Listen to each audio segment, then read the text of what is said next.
Hey everybody, how's it going? How we doing? Welcome, welcome, welcome.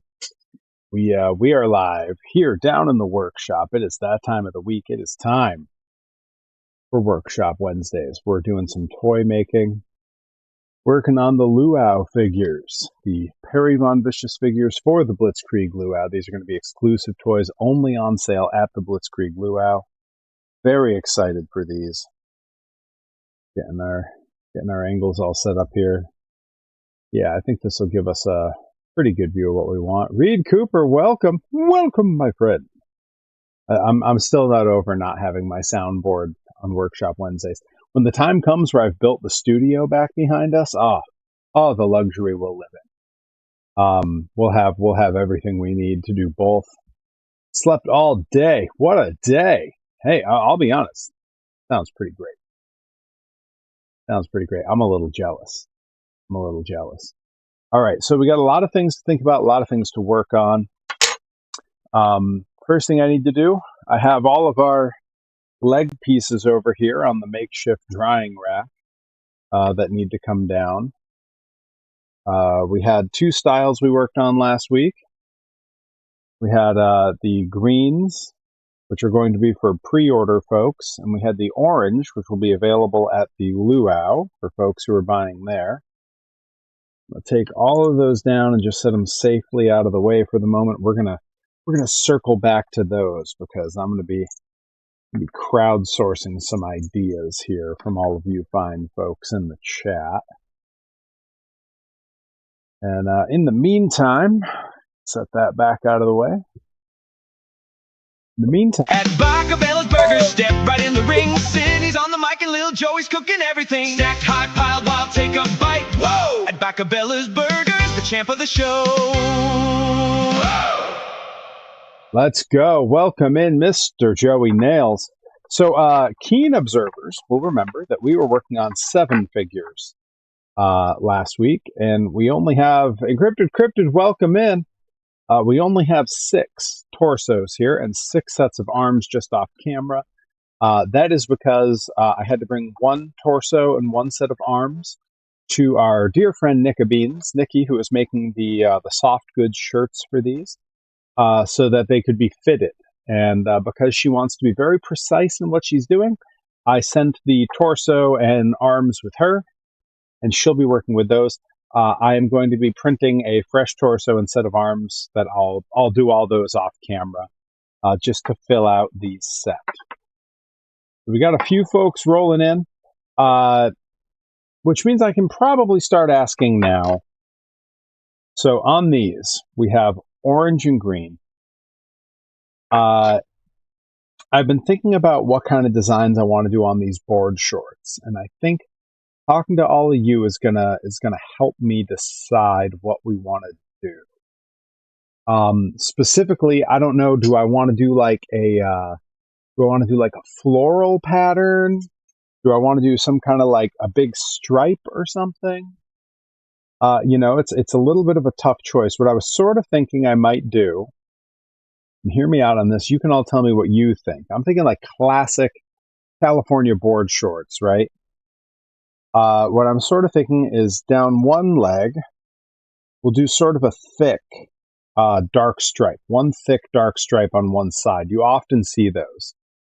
And then on the other side, I think I want to make a little, like, flower stamp, a little floral stamp. And we'll just go boop, boop, boop. Three little flower print, boop, boop, boops. I'm a monster!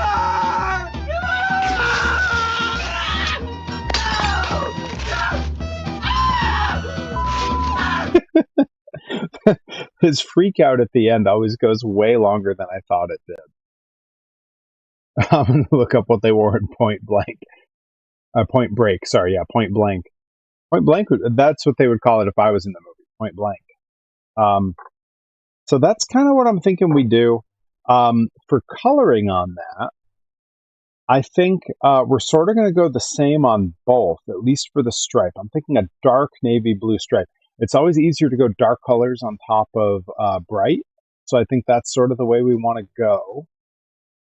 And I think that's what we're going to do.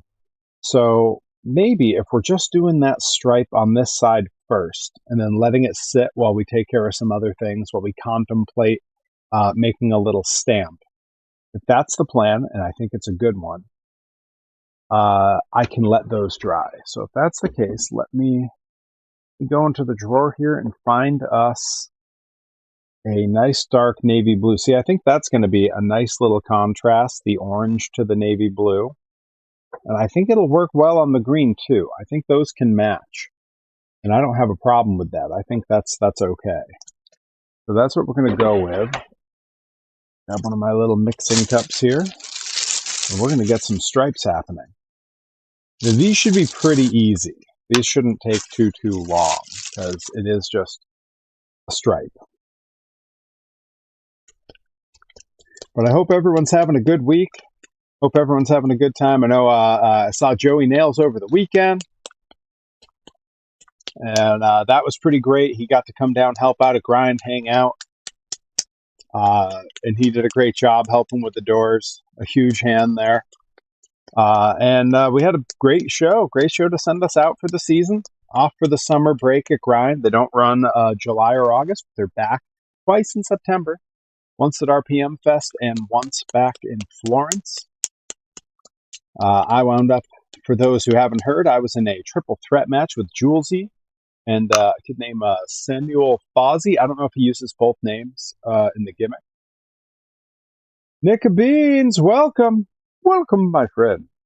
I was just regaling everyone with stories from the weekend as we begin our work on the board shorts here. And it seems like the plan is I'm going to do sort of a thicker navy stripe down one leg.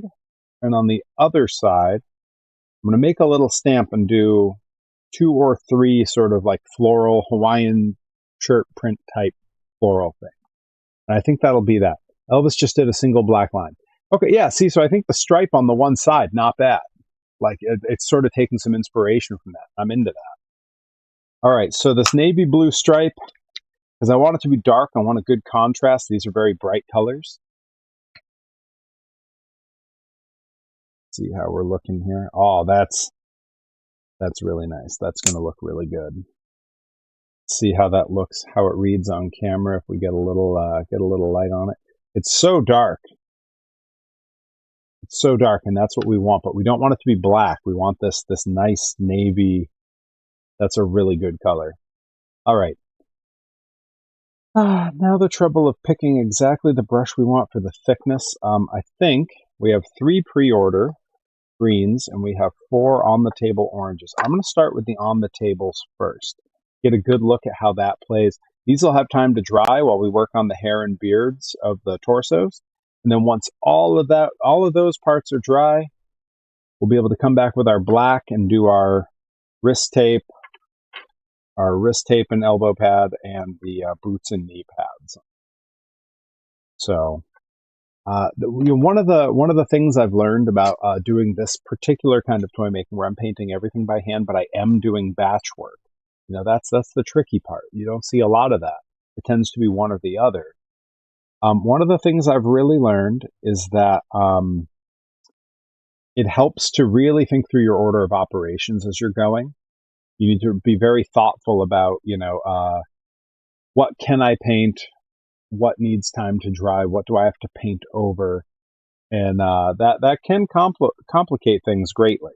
All right, let's see how this is going to play. Oh, okay, that's looking nice.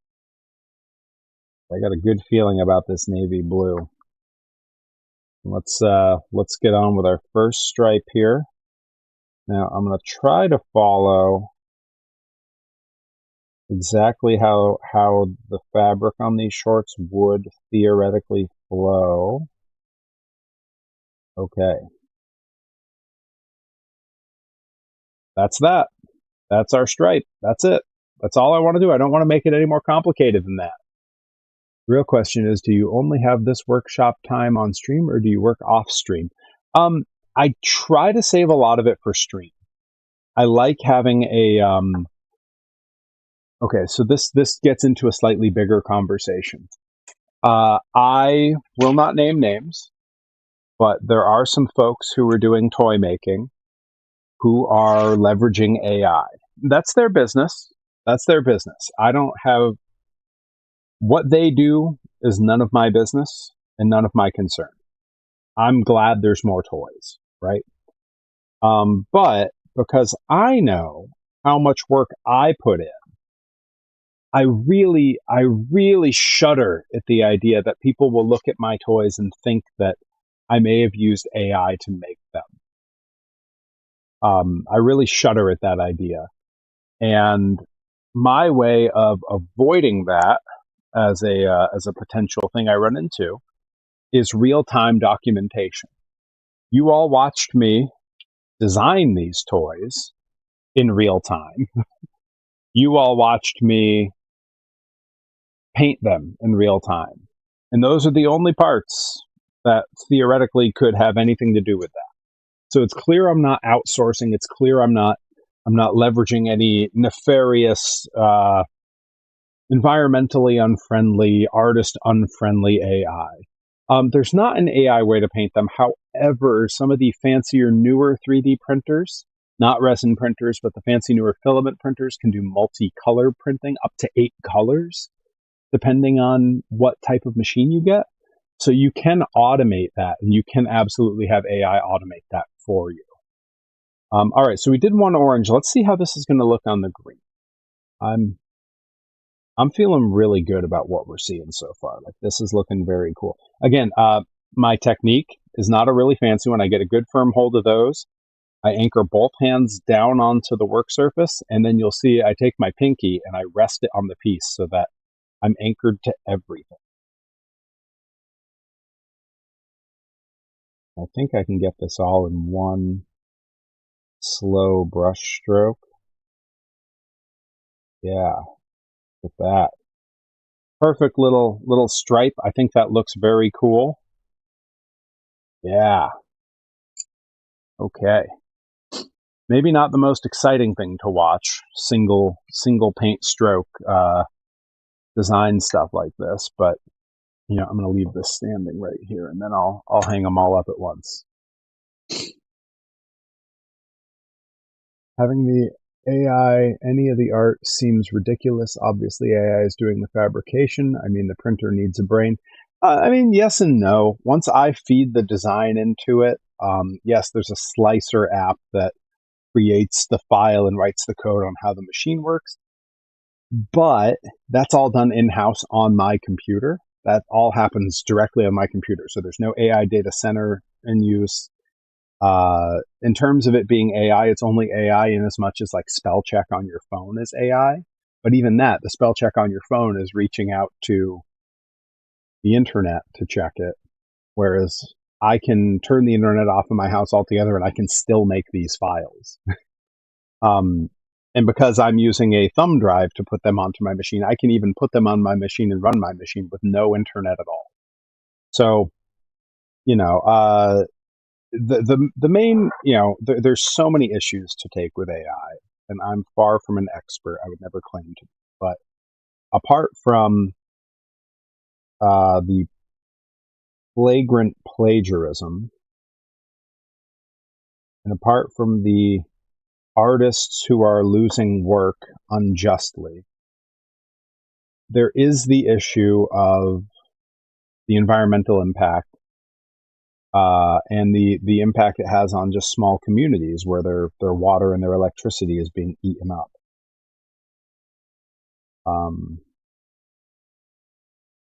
To me, those are the bigger issues, certainly.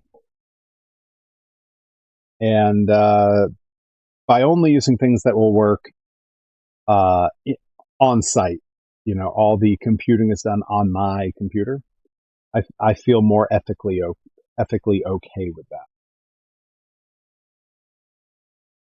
Don't get me wrong. If there was a program I could put on my computer that could run just on my computer and I could tell it, hey, here's a picture of me, make a toy, in a heartbeat, baby.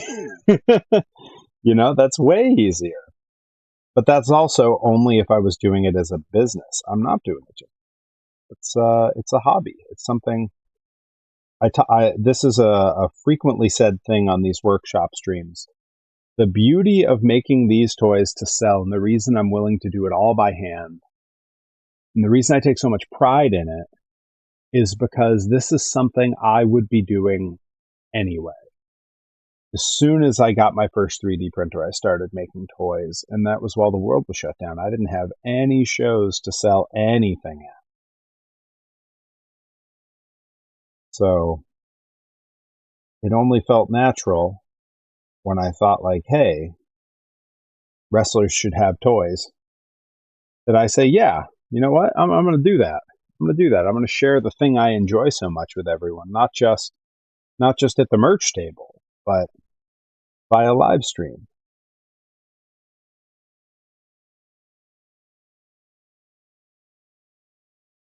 Which is where you lovely people all come in. All right. That went so easy. Look at that. I think those stripes look really cool. I think it's a good color combo because it's a nice dark color. I was able to just get it in one pass. Yeah, the not knowing what to make with a 3D printer is a really good reason to hold off on a purchase, right? Like, until you have a plan. I was lucky. I got around that by not buying my 3D printer. It was a Christmas gift from my wife, who was watching me go a little stir crazy while the world was shut down. And you know, our partners know us better often than we know ourselves. She had an inkling I'd be good at it. I had no background in 3D design at all. And she knew I was interested in toy making. So she did some research and she found the Ender 3 Pro, a filament printer that was an early model that was always being sort of updated, but no major changes made to it. It was very affordable, considered very entry level. And it was also the one that was the most open source. Like, people mod them all the time and the company doesn't care. They're like, yeah, go ahead, open source it up. And because of that, she was like, start here. And she was right. Famously, I've kind of talked on the streams about how I had very little experience with computers, building computers, building small electronics. I was much more of a woodworker. I had done some molding and casting of toys, all those kinds of things. Painting, I certainly had some experience with. But I had very little experience with building small electronics, which is essentially what you're doing with a 3D printer, especially one that needs to be assembled when you get it. And my wife's hunch that I would be a natural with the 3D printer was pretty spot on. I opened it Christmas morning, Christmas Eve, or Christmas Day in the evening. Somewhere around 6 o'clock, I brought the box down here into the workshop and started clearing a spot on the workbench for it to go. And about an hour later, including time to clean up and set up, the printer was completely built. I had installed all the needed software on my computer, and I was running a test print of a pre-designed piece that comes with it. It was super fast in that regard. Like, it came together very quickly. And yeah, within 48 hours, I had taught myself some Tinkercad and was printing my first 3D printed replicas of Matchbox Superchargers monster trucks. So yeah, I figured it out pretty quick because as soon as I realized, like, wow, I have this incredible tool at my disposal, I had to work on it. House with a basement and a study. We were lucky when we found this one. The basement is a full height basement. You don't get those a lot in New England. Just a dumb luck on our part. All right. That's a lot of yapping about that, which is, I mean, admittedly, why we're here. We're here for the conversations. But I do need to continue on this work while we're on the stream. Got to clean my brush off here. For those who wonder what I'm doing off screen, I'm taking this brush. I have 2 jars of water. This is the much dirtier one. and I will push it clear up against the side like that with just a little pressure, and I will spin it so it sort of wrings itself out underwater. And then I switch into the cleaner jar, and I sort of do the same. Give it some swirls, even let it touch the bottom a little. And then I just lay it out on paper towels. The joy of using these acrylic craft paints really works well with just water to clean up. Myra Marks, welcome in. Welcome, my friend. I've been in hundreds of full-height basements in New England. That was a confusing statement for me. Well, here in Western Mass, I feel maybe they're not as common. I mean, it also depends on what you think of as full height, right? For a lot of people, full height is like they can walk upright, but like I'm 6'3", so like the fact that I can do this, that's huge. I can, over in my gym, I can just my gym that's hidden on the other side of those walls back where the lights get colorful.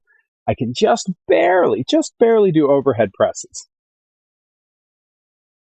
Going off of the height of my basement, I had skate ramps in it. Yo, let's go. That's sick. Oh, that's so cool. All right.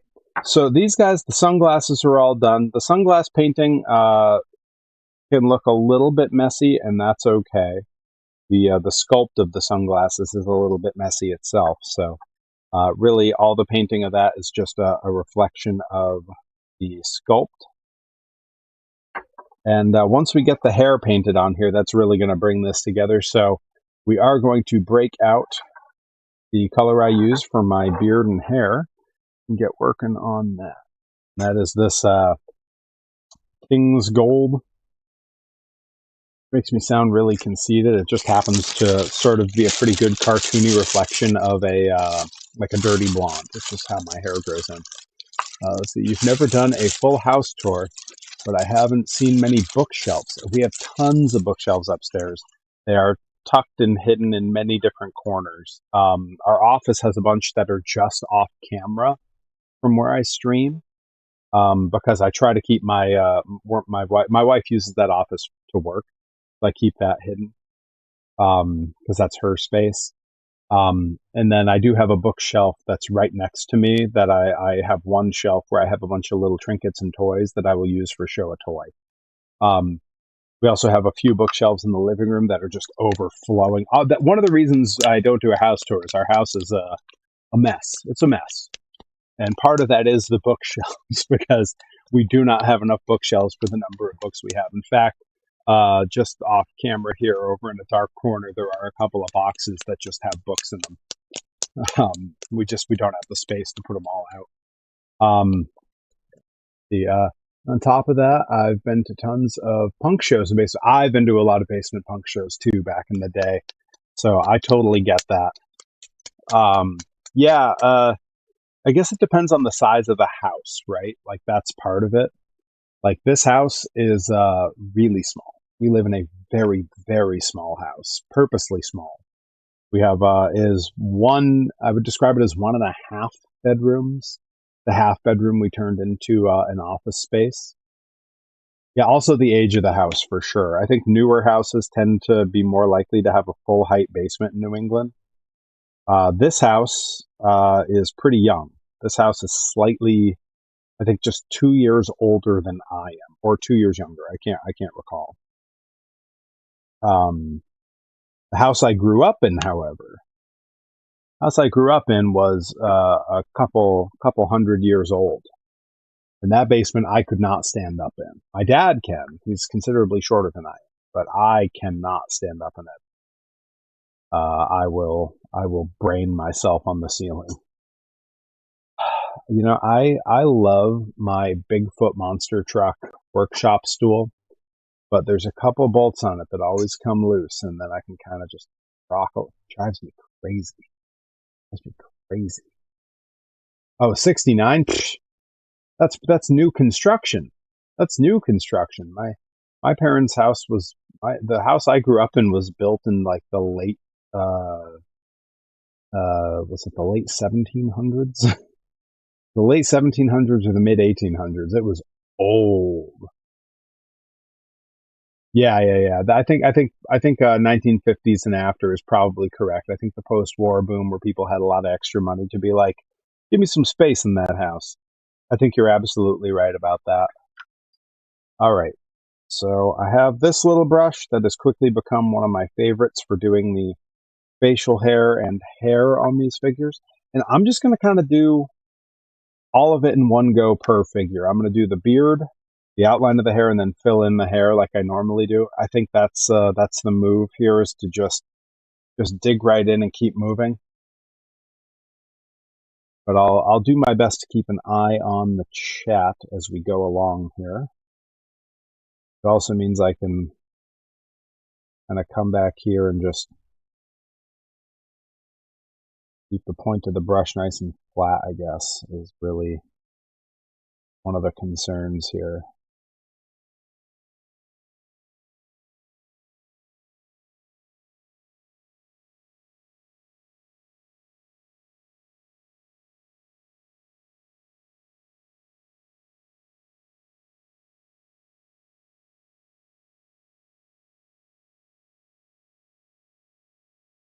There's some other wrestlers with toys now, and I love that. And a couple of them asked me, as they were trying to paint some of their own, they asked me how I get my painting so precise, because when they try, it's really hard. And I told them what I believe to be true is you can be incredibly precise in your painting. You just have to be willing to lose a lot of time to it. Because if you go slowly, you can get everything just the way you want it. It's not a matter of skill in my eye, because I don't believe I really have a ton of skill at this. What I do have in spades is patience. Yes, the second layer on the sunglasses, after everything is clear coated, I'm going to take my my mirror chrome pen, my liquid chrome, and I'm going to do just where the lenses go. And when I say that the chrome on that is good, it's hard to differentiate between like actual, like the chroming they do on like Matchbox cars. So, it is shiny. It looks real good. So I think that's going to be a very cool, slick little look that's going to really add to these.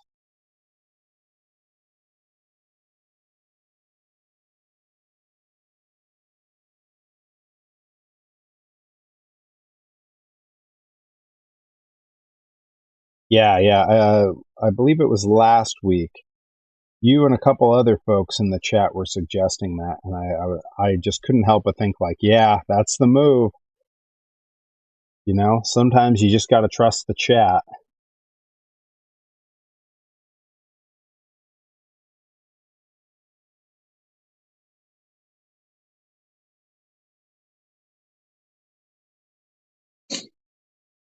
Myra, can you get like a pearlescent marker, one that just like only adds like a shiny, colorful, reflective film and no color? Because then it would be cool to do that on the lenses, so they're like polarized. So one similar thing I had considered is I have transparent UV resin. This is all printed in UV resin. I have transparent UV resin that when it is used by itself, like when it's just applied somewhere and then cured very quickly, it comes out incredibly like crystal clear.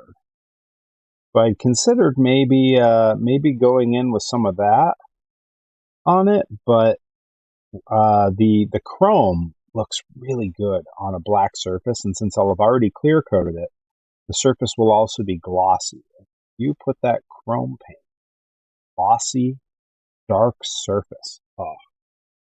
Oh, so good.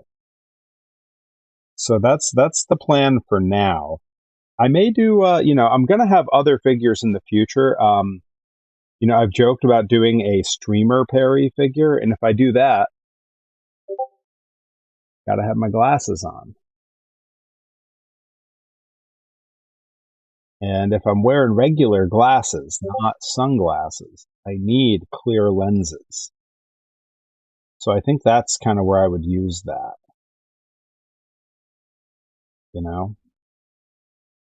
But I like where your head's at. Everyone watching always has some great ideas about, like, hey, here's a way we could make this thing look really wild. And I love that because, I believe that the greatest decisions artistically are always made through collaboration.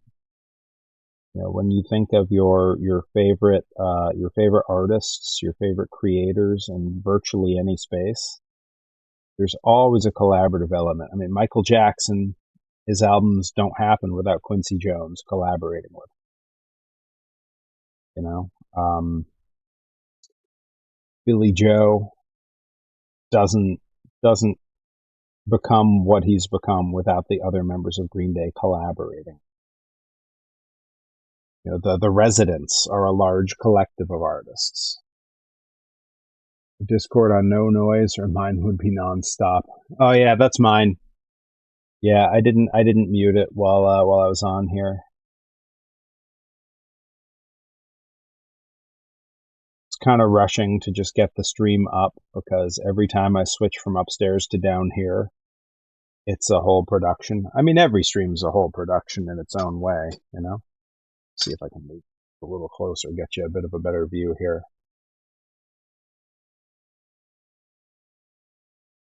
What I'm doing now on these edges of the hair, I just follow the very edge of where the sculpt is for the hair. That's where I need to stay precise. And once I've finished that, then I can go in and just kind of fill in the rest, That's one of the nice things about painting something that is three-dimensional as opposed to painting on paper, is that it's got a sort of a coloring book element to it where you have a defined edge and a defined line. And all you have to do is follow that appropriately. And the finished product ends up looking pretty slick.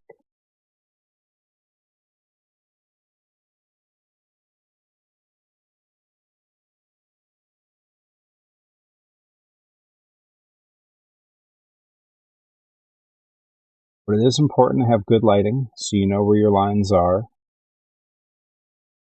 And again, to take your time. I also find keeping a little wad of paper towel around for when a line gets away from you. I find that is a key move that really can make or break the paint job on a piece. Go. Yeah, nice. All right, and now we're ready to fill in. I can go a little heavier on the paint, a little broader on the strokes. This is sort of the fast part.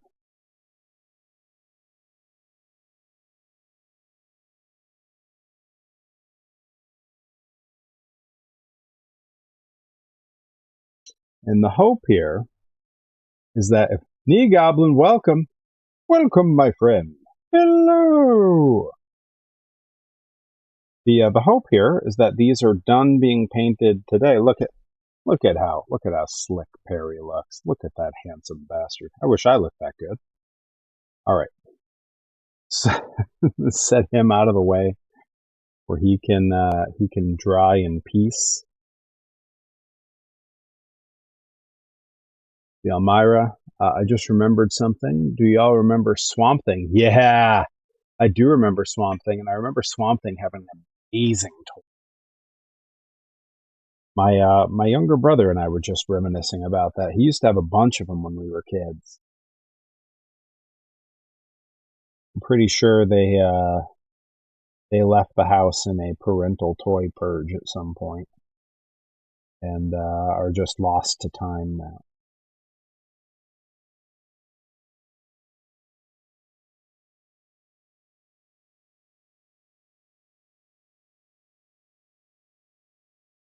The current Swamp Thing comics are awesome. Oh, nice.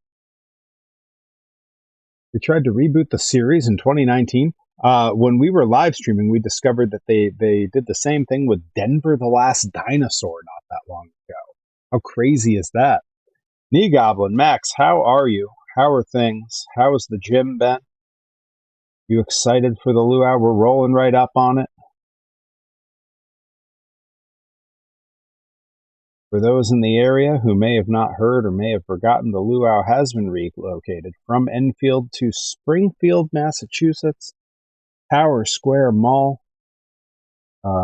Venue mix-ups don't happen often with your prime venues, but when they do, you got to have a backup plan.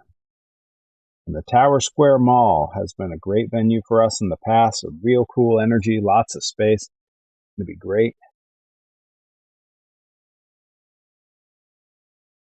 Oh my goodness.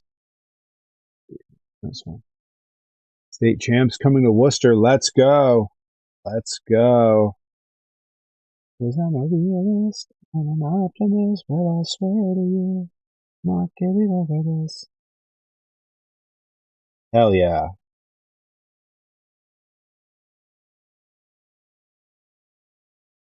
See, there's a state champs in wrestling now. Yes, I wrestled them down at Power Pro. Two lovely young lads. Lovely, lovely young lads. Great kids.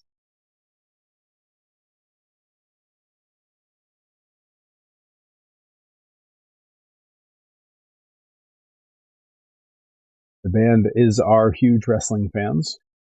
Is/are. Also wrestlers who use state champs as your theme song. Yeah, there are a few. I remember Scotty Wilde used state champs for his entrance theme. I don't know if he still does. He and I haven't wrestled on a show together in like years now. But Scotty Wilde, one of the homies. Adam NX67, welcome in. What is my favorite number? My favorite number is taken directly from Weird Al Yankovic. It is a number he uses in virtually everything he does. And it is the number on his chest when he is running on the cover of Running with Scissors, and that number is 27. 27. Favorite number. Let's see. Brain is not remembering PVV at EPL. How is this possible? It was last year. Actually, kind of about this time. I feel like it was maybe in July. Myself and Rip went as Mad, and we teamed in a 4-way tag against Andy Brown and Unicorn Party, the state champs, and Fist, the team of Travis Huckabee and Ryan Mooney.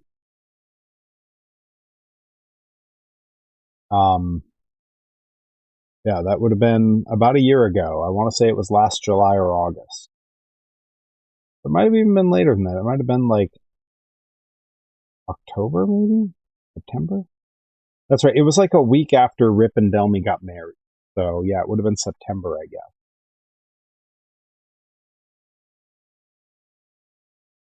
Yeah, their honeymoon was a Power Pro Lucha show. That's not true. They went to Japan weeks later. D Goblin, thank you for the subscription. 6 months in a row. My goodness. Thank you, thank you, thank you. Love Andy Brown. Andy Brown's a man. I got to hang with him a bunch this past weekend. He brought along Julesy and Fozzy, who were my opponents at Pro Wrestling Grind in our triple threat match. And I was glad for it because those kids could cook, baby. Woo! Those kids were working. They were making me work. Good on them for it. You know, I was sort of talking with some other folks when I started talking with. I knew Julesy and had seen his work a bit. Fozzy, I was completely unfamiliar with. When we started talking before the match, we kind of got into like a little of the meat and potatoes of what we were doing. And there are certain questions a wrestler can ask you that really gives you a good indication, like, yeah, this is someone who can go. This is someone I can trust. And the moment came with Fozzy where I called something, and he smiled and he said, "Oh, that's gonna be real good." And then he paused and he said, "Can we try it one time?" That self-awareness that you should try a thing and not just trust your own judgment that, no, I'll be fine. That is huge, and something that not enough young wrestlers necessarily do. Sometimes it's out of fear. They don't want to seem like they don't know what they're doing. I get that. So, there's an anxiety to talking with experienced wrestlers, especially if you're like Fozzy, who is in his, I believe, first year of wrestling. And he's talking to someone who is in year 18. I get that. I'm a fan of Unicorn under his other persona. Actually, one of his personas was my serious fave for a bit. And when I need photos. Photos of Spider-Man. This is a poetry journal. Okay, then poems about Spider-Man. And I want to finish before you start. And before you finish, give me some coffee. And the poem should have the following rhyme scheme. A-B-B-A-A-B-B-A-C-D-E-C-D-E. What are you waiting for? Chinese New Year? Adamanic67, thank you. Our third cheer of the stream. We're cooking. We're cooking with cheers and subs. Let's go. I'm not familiar with his other character. I know the guy under that costume pretty well from my days performing with Kaiju Big Battle. But I was not aware that he wrestled under other personas. I knew he was a ref in a few places. But yeah, a great dude. Great dude. Really, someone I really enjoy being around. All right, and there we go. That is, if it'll ever focus on him, let's see. Come on, figure it out. Anyways, number 2. He's jealous of that. All right, let's set him off to the side to start drying. We're making good progress. We're a third of the way through the hair, and yes, Dan. Kwefka. I'm unfamiliar with Kwefka. Kwefka. I don't know what that is. But, what is that?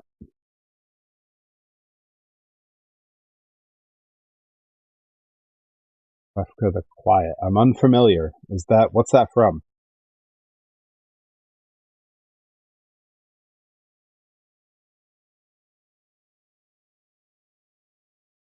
I'm about to get a lore drop. We're about to tell me what this is about.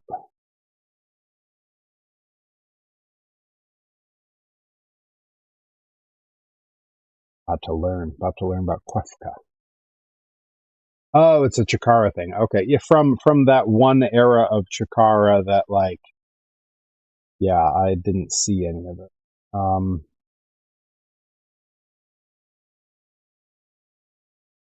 Yeah, late Chikara amongst wrestlers does not have a great reputation. There are some there are some unkind ways that it is described that I will not repeat because I think some of it is fairly cancelable language. I don't actually know if it is, but it's certainly not anything I would say on stream. And I might tell someone privately, yeah, this is what people call it. It's not really a thing I like to say. Yeah, it's not something that is revered amongst pro wrestlers who have been in that era of Chikara.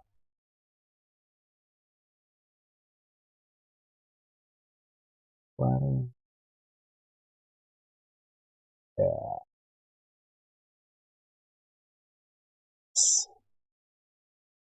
One of the nice things about batching these, where you're sort of doing the same parts over and over.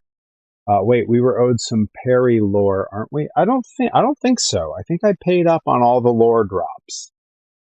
I'm fairly certain I paid up on all those. Someone correct me if I'm wrong, but the last lore drop that came on stream was last week during the during this actually. It was during Workshop Wednesday. where I talked about.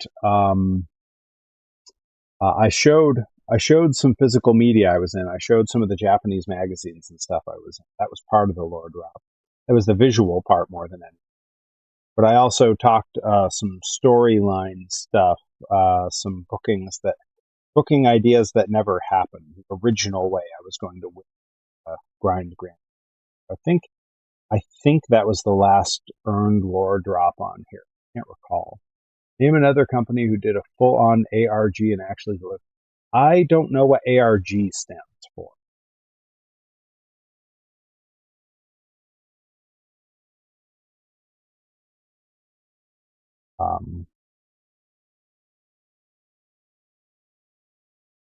But I know toward the end of Chikara, the thing that most wrestlers really are critical of was the actual wrestling.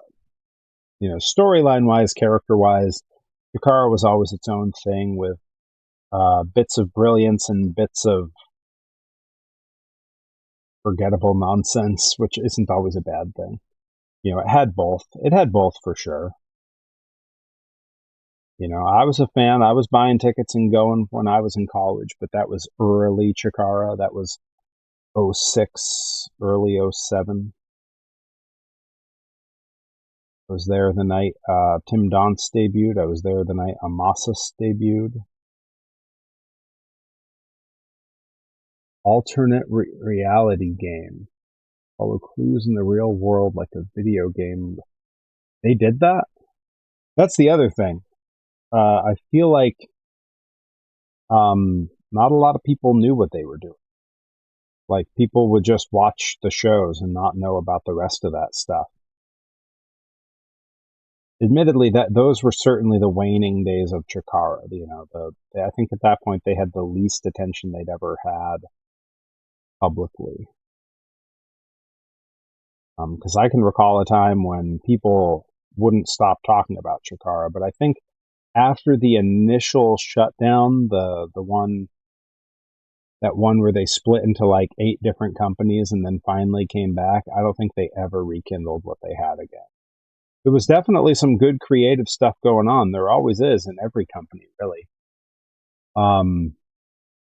But yeah, Tons had no idea. That was a big issue for us who did follow it. Yeah, well, and that's the thing. Like, to say they pulled it off, did they then? Right? Like, if most people didn't understand or know what they were doing, can you call that a success?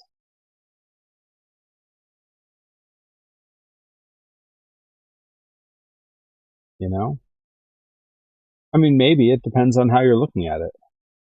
A creative success? Probably.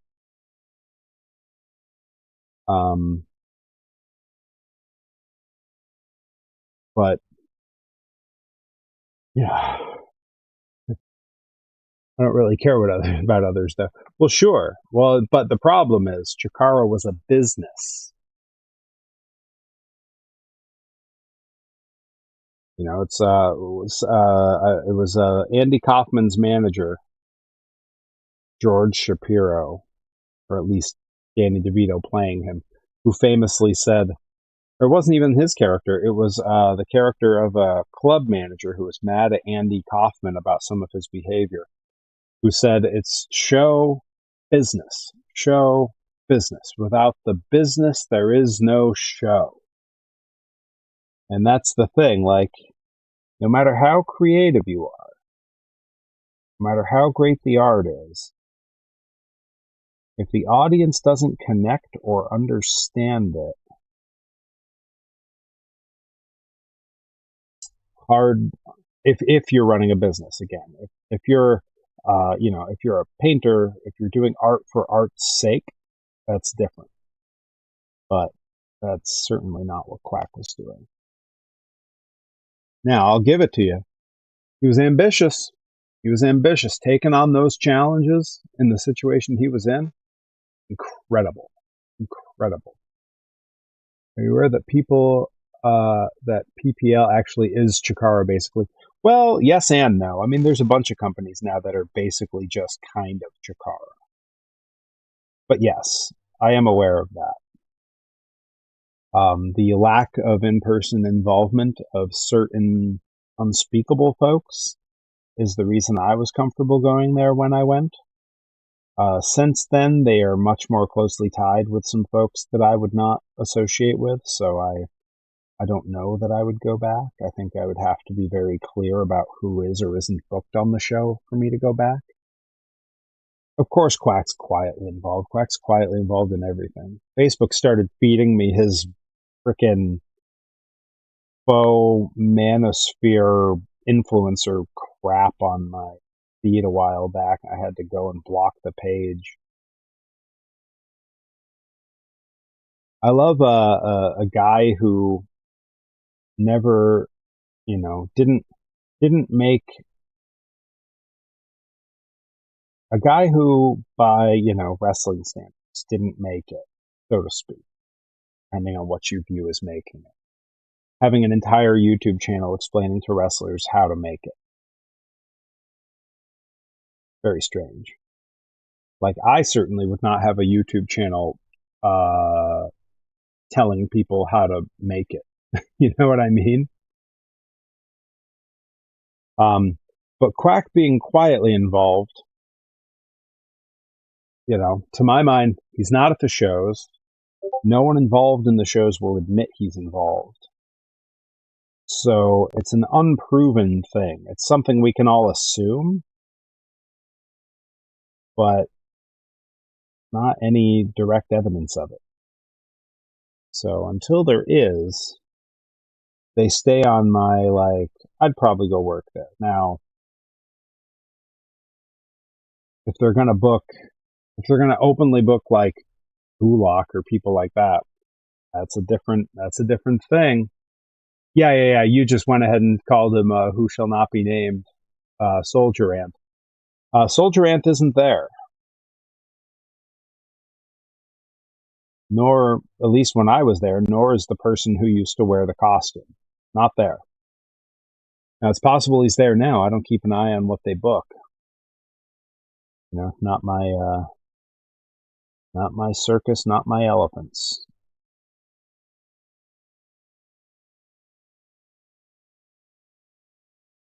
No, he just trains them. Yeah, but not the entire roster is from that school, so it's hard to say, oh, he trains them. It's not like it's not the Catch Point promotion.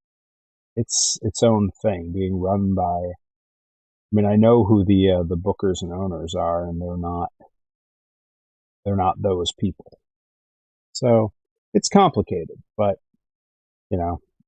whatever. I don't get booked there, so none of my business. I worked there one time a year ago and had a lovely experience. It was far too far of a drive, but as long as the problem people are not publicly involved, I'd go back. A lot of my friends are there. And the show itself is a lovely space full of lovely people. The Soldier Ant account on IG, and it started posting again. Oh, interesting.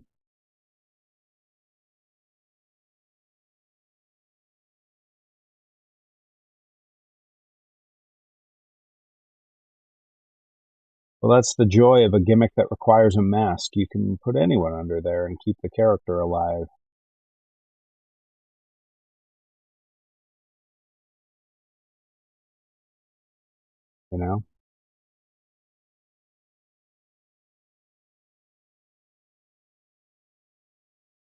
Oh, 9:30. We're making good progress here. We are making good progress.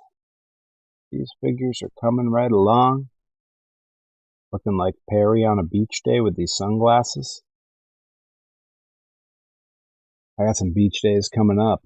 I can't wait. I'm doing my cardio outside, getting a base tan built up so I don't get too burnt at the beach. And let me tell you, I don't want to jinx it. Everybody. I don't want to jinx it. But it's looking,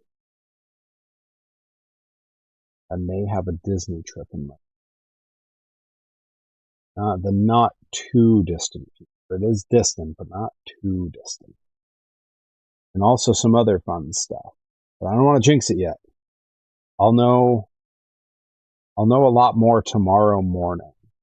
Tomorrow morning I will have a much clearer picture of my proposed trip for some Disney stuff and some other very cool stuff, all of which I'm planning to vlog. So it's all stuff I'll be sharing because it's going to be pretty cool. For those keeping track, I'm on one of my longest Disney breaks right now. I'm at just over 2 years since the last time I was in a Disney park. Pre-canceled wrestler eventually finds work again because America. No, it's not even because America. It's because wrestling is a seedy underbelly, entertainment avenue, and it always has been. Thankfully, most of those canceled wrestlers have to work like the worst promotions that no one's ever heard of. I do got a YouTuber. I got the YouTuber. If you type !YouTube into the chat, all the link skis are going to come right up for us. Nightbot will hook us up. All right, two more. We're making great progress, guys. Making great progress. We've had a couple cheers. Thank you, folks. I did say in the post to come on in, watch the show, and cheer me on. Some of you taking that rather literally, and I appreciate it. Every penny counts, gets us a little closer to that goal. That bits goal on the channel. When we surpass that, I will have paid off the fancy new lights that we bought upstairs for the streaming area, and we will move on to the next goal. I would like to have that goal finished before the all-day stream on July 11th. For those keeping track, that all-day stream, our next all-day stream, it's going to go by on the ticker. July 11th, my birthday, 42nd birthday. I'm going to celebrate all day on Twitch with you fine folks. And I've got some very cool stuff planned. Johnny Torres has helped me put together some of what I have planned, and once I've got everything working and tested, I will announce what we'll be doing. It's going to be a lot of fun. It's going to be interactive. It's going to be different from the last all-day stream. But, I love the last all-day stream, and we may do another one like that again. But I like the idea of making them all a little different. Thank you, Reed Cooper. I would have put it in there myself, but my hands are, as you can see, fairly occupied at the moment. All right, looking good, looking good. We're on to the hair here.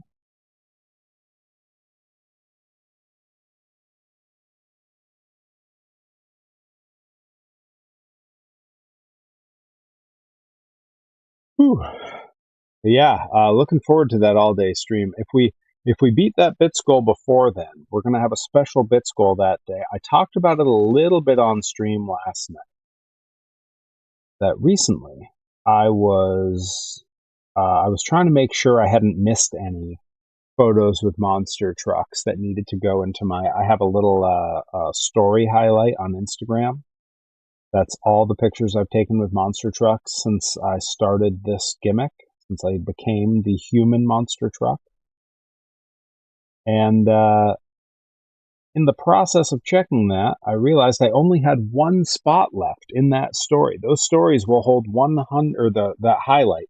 Those highlights will hold 100 stories. And that means that since I started this gimmick, since I started this persona, I have taken 99 photos with monster trucks. And I think number 100 should be something special. I'm not sure what. I don't have a firm idea of what that will be, but I know I want to go to Monster Jam at the end of July. And I'm going to take pictures with the trucks there. So if I'm going to do something other than a Monster Jam truck, it's got to happen before then. If anyone has any suggestions, I am open to them. I've considered reaching out to the Burseys. The Burseys are a family in the New Hampshire area, over in eastern New Hampshire. who have monster trucks and they race them. They have the excavator truck as well as Toasaurus. And they do have one of the old, not the OG, not the very original 80s Toasaurus, but they have the mid 90s Toasaurus fully restored. And I've thought about reaching out to them like next time. I mean, really, it would be this weekend for Rad. I would reach out to them and say, hey, I've got a show nearby. Is there any chance I could convince you, even pay you something, to throw the tires on the truck, bring it outside onto the property into the sunlight just so I can snap a picture with it? And that would be picture 100. I think that would be cool because it's a classic truck. Problem is, I don't know if I'm going to be able to get them to. It's a lot of work. They know who I am. We're friendly and we've spoken a bit, so it's possible they'd be totally open to it. If it was around, I'd say grab a pic with the polar bear truck. Yeah, that truck doesn't get out this way, unfortunately. There's not that many different tours that come through New England. So whatever it is, it has to be before the end of July when I hit Monster Jam in Gillette. Otherwise, it'll be one of the trucks there, which a photo with Gravedigger, a fresh photo with Gravedigger, is not the end of the world. That's a cool picture for picture 100. You know, a classic truck. Gravedigger's a classic. But I have a bunch with Gravedigger already. And it's a little cliche. I don't mind it being cliche, but it is a little cliche. So I wish I had been at the Bigfoot open house this past weekend, where they had the restored snakebite truck, because that would have been really cool, because I've never seen snakebite in person. Got one little dot of paint that got away here, and that's kind of driving me nuts. I'm gonna grab. I have an X-Acto. Oh, you know what? Do it with this. I keep a couple little pointy blade pieces and sculpting pieces around so I can just chip paint like that away. So I'm going to see if I can clean that up just a little bit. And if it ends up really ugly and I don't like what it does to the figure, this will be the one that stays with me for my archives. I always keep the worst one for myself. Actually, look at that. Like it was never there. Ah, nice. I'm actually going to clean up. There's a little edge here that I don't like. Clean that up too. Ah, beautiful. Yeah. Looking good, Pear Bear. There we go. The Goblin. I made the mistake about asking about supplements on Twitter. Now everyone has different answers. Help. Okay. Talk to me. Yeah, delete the post. Follow your heart is fine advice. Talk to me, Knee Goblin. Because for those who don't know, I have run the gambit of fitness goals and fitness outcome. I've been incredibly heavy. I've been incredibly skinny. I've been muscly and jacked, and everywhere in between. And I can give guidance. So I need to know, like, what are your goals? What direction are you going? Are you trying to put on muscle? Are you trying to just lean out? Like, those are what I need. Creatine. What'd it do? Is it good for body recomp? So losing fat and building muscle. Does it? Gussy it up however you like. The question is, does it work? The sunglasses are lopsided now, Perry. They were lopsided before. This one may be the one that stays with me. We'll figure it out. I'm not all that worried about it. The sunglasses are a little bit wonky on all of them, but that's kind of part of the charm. So let's talk creatine. You will hear different things from different people. Really, what it comes down to is, in my experience, it definitely does work, but it's about how you use it. I tend to only take creatine on days that I lift. That is not the correct way to use it. You're supposed to take it every day. I always use it as an intra-workout part of my intro workout shake. So if I don't work out, I kind of don't end up consuming it. Some people say creatine won't help with that goal. Skyros says it will. IDK, I've seen Skyros. He seems to know what he's doing. He definitely does. Creatine was a big game changer for me. It is something your body produces naturally, but not in the quantities you necessarily need it to help speed up some of these goals. So I would say yes to creatine, and here is my advice on how to use it. This is what's important. Take it every day with lots of water. Stay well hydrated when you are on creatine. Like, really watch that, because if you don't, it will mess with your tummy a little. And even like if you drink a little too little water one day, it will mess with your tummy that day. Like it's very quick how it happens. I prefer powdered creatine far over any type of capsule.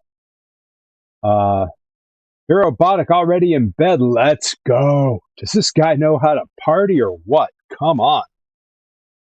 That's what I'm talking about. Already in bed. Hell yeah. And then you will hear people tell you with creatine that there is a load-in phase where you take a whole bunch every day until eventually you kind of peter off and you only take 5 grams a day. That is not necessary. That is outdated and irrelevant. 5 grams a day, which is the amount that every creatine will tell you on the thing. You have the little scoop that'll come in your creatine. That is exactly 5 grams. That is the amount to take. If I have to choose between having a little bit less than that, if I'm running low, or if I have a little bit more than that, like if I pull the scoop up and it's kind of a big rounded scoop, I'll err on the side of a little bit more. It's a tiny pinch of powder. Not going to make a huge difference. I don't get precious with it. But it absolutely makes a difference. You will find that you recover faster from workouts. You will find that you have more energy in your workouts. And an interesting thing, this is one of the things people don't talk enough about when it comes to weight loss, body recomp, all that kind of stuff, is that, everyone's goal when they work out at some level is abs. Everyone wants to be toned and to have abs. And everyone thinks that there are one of 3 ways or a combination of 3 ways to get them. And those 3 things are working your core, cardio, or careful diet. And the truth is, all of those are good. Working your core, crunches, won't give you abs. That's not a thing. Cardio will work better, but on its own, it's not enough. Diet can get you there, but again, on its own, it's not really enough. The thing that they don't tell you about is that building muscle everywhere else is the fastest way to get abs, and it's a simple reason for it. Having muscle, maintaining muscle, is something that is done primarily by your own metabolism. And if you have a lot of muscle mass, you burn far more calories sitting, laying, sleeping than you do if you don't have that muscle. And the more calories you burn off, the less fat is able to be stored. Fat is stored evenly everywhere in the body, everywhere. There is no such thing as like stubborn fat areas. The fat storage in your body is equal in every area. It all falls off at about the same rate. It's the reason you never see someone with like veiny, muscly arms, but like a jiggly tummy. They might be rounded, but that's it.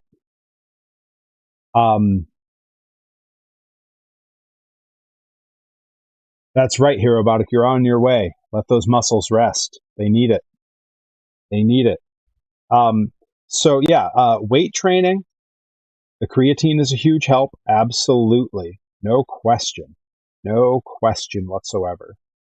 Um, and I would say, the cardio is helpful. The diet is always important. Like, I can remember years ago talking to a wrestler I knew who was 100% a body guy.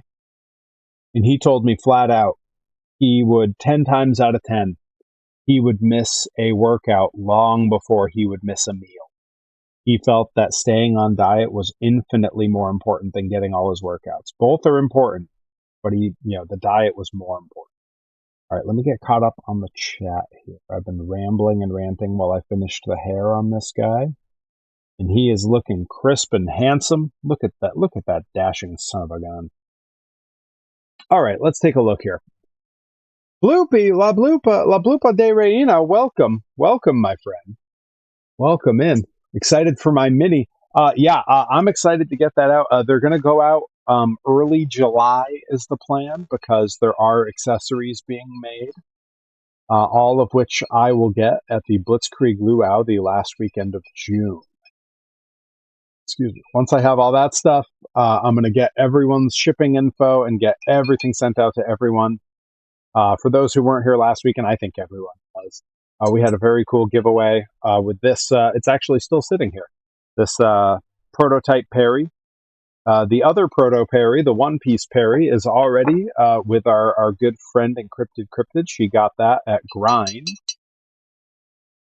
And we're going to be sending that out along with a few other goodies to some other folks who were also involved in that giveaway. It was very cool. Let's see. The Goblin says, also, how long to see physical results? Like shortly after working out or again after taking it a bit? I'm not trying to get shredded. My body, naturally isn't built to be super lean or skinny. Just kind of want to be a bit more toned and muscular in some areas. That's totally, yeah. hang on, Nicka Beans and the Griffin. I'm going to get to those comments in a second. So in terms of the difference you'll see from taking creatine to not, again, I take mine during my workout. So I feel it and it helps get a pump. It helps the muscles really absorb everything. That's its job, is to help your muscles absorb protein that comes in, absorb water that comes in, so they're hydrated and fuller, which helps them be stronger, and you can lift more, and that recovery will happen faster. So that's all huge. The general rule of thumb that I find, if you are consistent with your workouts, consistent with your diet, consistent with supplements, the rule I find is that you will physically feel a difference in 1 week. You, in a mirror, will start to notice differences in as quick as 2 weeks, sometimes 3. 3 is a safe number, 2 is the ambitious number.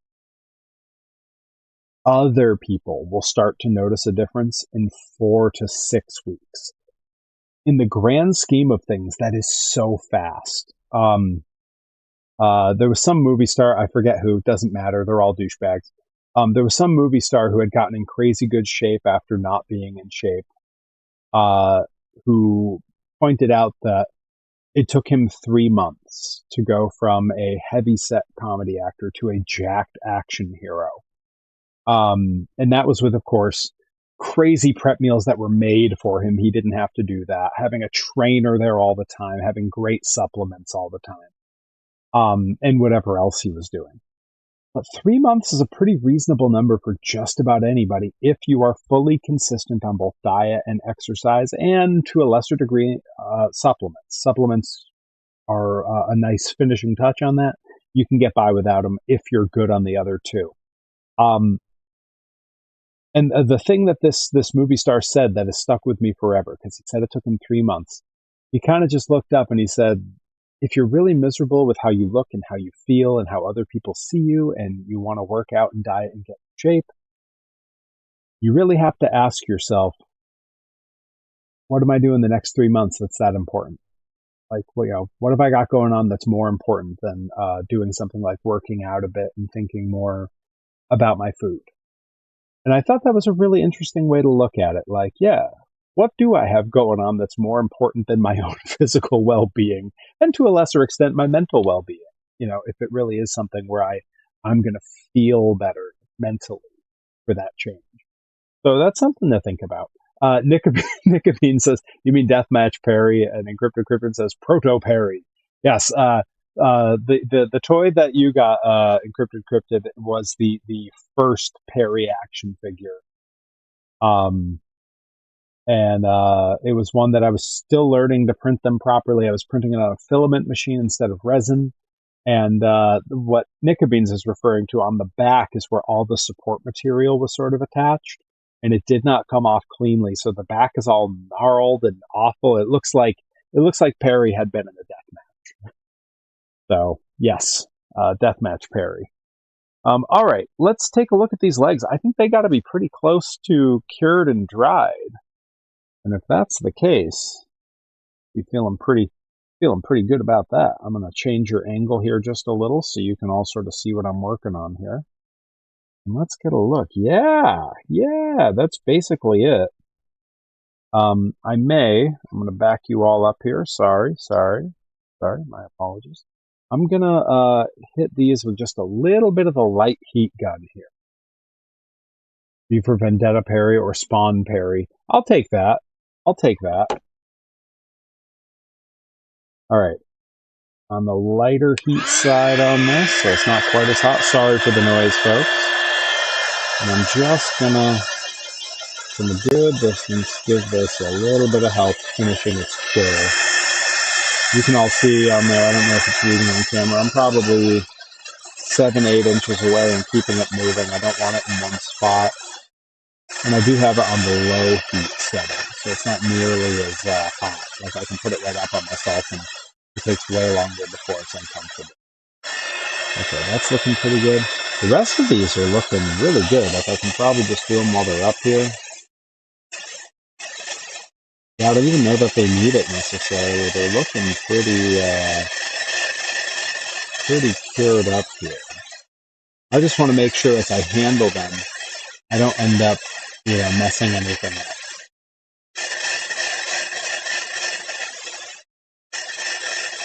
All right, that's looking good. Set this out of the way. We're going to take all of these down. Thankfully, they stand on their own, so they can just sit here.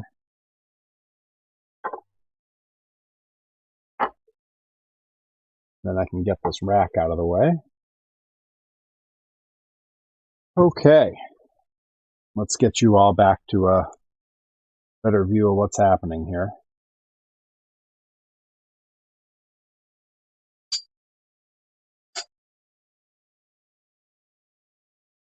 Pretty good. All right, so we got our board shorts started here. And what I would like to do is down the other leg, I would like a few little floral pieces, almost like a stamp. And that means we got to make one. Oh, now I got to find a creatine to try, lol. If you want, Max, hit me with a message on like Instagram. I can send you a link of what I use. I always try to get creatine where the only ingredient is creatine. I believe it's usually described as ionized creatine, which is just their way of saying it's powder. It'll come in a tin barely bigger than my fist, but I've got big hands. And I like that it's just creatine. I don't like anything added in there. I did just get some discount stuff that I found at a store that was like, hey, here's some stuff that we're selling for half off that had some flavoring in it. I'm not really looking forward to when I switch over to that. But because I mix mine with my amino acids, which if you're not taking branched chain amino acids as well, they are essentially just, the branched chain amino acids that make up protein. It's the 9 essential amino. I get mine. They come in a little a blueberry, a snow cone flavor, I guess. And it's 1 scoop of that, 1 scoop of creatine, a bunch of water, and it goes in my shaker, and that's my intra beverage for when I'm working out. But yeah, I'd be happy to send you a link of what I get. It's not terribly expensive, I don't think. I want to say it's like $20 a thing of it, and the thing of it is like month and a half's worth of creatine. So it does do a pretty good job. I will say, for the people who say that creatine doesn't work, usually one of two things is the case for them. Either they are not hydrating enough, so all it's doing is upsetting their stomach, and that is not working well. I do take the BCAAs daily as well. Yes, I take the two together always. With the people who say that creatine doesn't work, either they're not hydrating well enough, which means their stomach's getting upset, which means there's a lot of food they're not absorbing, or they wouldn't work for your goals specifically. I don't think that that's accurate. There's a lot of myths around creatine. People say like, oh, it gets you real bloated, you retain a lot of water. That's really only if you're not working out. And that's like, the same can be said of protein supplements, taking protein. It's not going to work if you don't work out. So, that's one of the things. Like, one of the reasons I personally like supplements is that they cost some money. And if I spend that money, I'm going to use them. I'm only going to use them if I'm working out, because otherwise they kind of just, they don't do what you want them to do. They kind of don't work well at all for you. They can make you put on weight if you're not working out. So when I spend the money on supplements, it's a financial it's a financial burden I put on myself to then deliver with my workouts. Similarly, I stick to my diet a lot better if I'm working out, because I hate the idea of putting in this effort of lifting weights and getting outside and doing all this cardio, only to undo it with a bunch of unhealthy food. So, something to think about. Okay, so if I'm going to do a little floral print on the other side of this, I got to figure out how I'm making a stamp for that. I have some tools here for it, but I'm not sure what I'm going to do. So one thing I had considered was on the end of this, if I cut this kind of flat and then put a divot down the middle, I could use that as the outside of it and just do a little boom, boom, boom. Use that as a stamp. That's a maybe. I also have these Dollar Tree sponges. They're a little chunky for what I'm doing, and I think there would be a fair bit of sculpting of what I need to do, so I don't think that's going to be my solution, but I have used those for stamp pieces previously. Protein is one thing I've been confident in. I know a lot of people who think more protein equals more fat gain, but it's actually the other way. Protein is essential for weight loss. Honestly, it can do both. More protein can absolutely be more fat gain, depending on how that protein is getting into your system. If the more protein is, oh, I'm eating a lot more, beef, I'm eating a lot more meat. Yeah, there's a lot of fat that goes with meat. Like that's what it is. There's tons of fat in all kinds of meat, even fish. Like you eat a chunk of salmon, there's a ton of fat in there, but that's not always a bad thing. Again, it all depends on if you're doing the work to synthesize that protein into muscle. That's really what it comes down to. And if you are consistent, which only has to be 4 days a week in terms of weight training, you can do cardio on the other days, cardio on the same day. But if you are consistent, it'll get there. You just have to play the long game. The short-term gains, like I say, 2 weeks, you'll feel it. Or 1 week, you'll feel it. 2 to 3 weeks, you'll see it. 4 to 6, other people will see it. That's true, but that's just like the beginning of changes that you're noticing. You want to get to where there's like, hey, I did the thing, now I just have to maintain. That's a whole different game. That can take, a few months, or depending on how ambitious a goal is, it could take years. All of which is fine, because you slowly start to learn that you kind of enjoy the process, or at least that's been my experience. All right.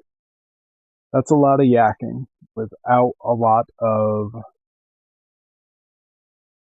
progress. So I have some clippers here. I'm going to see if I can rearrange this into some kind of stamp.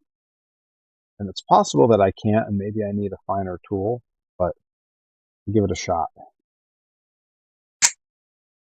Okay, that's pretty good. That's a good clean end. I like that. So now if I can...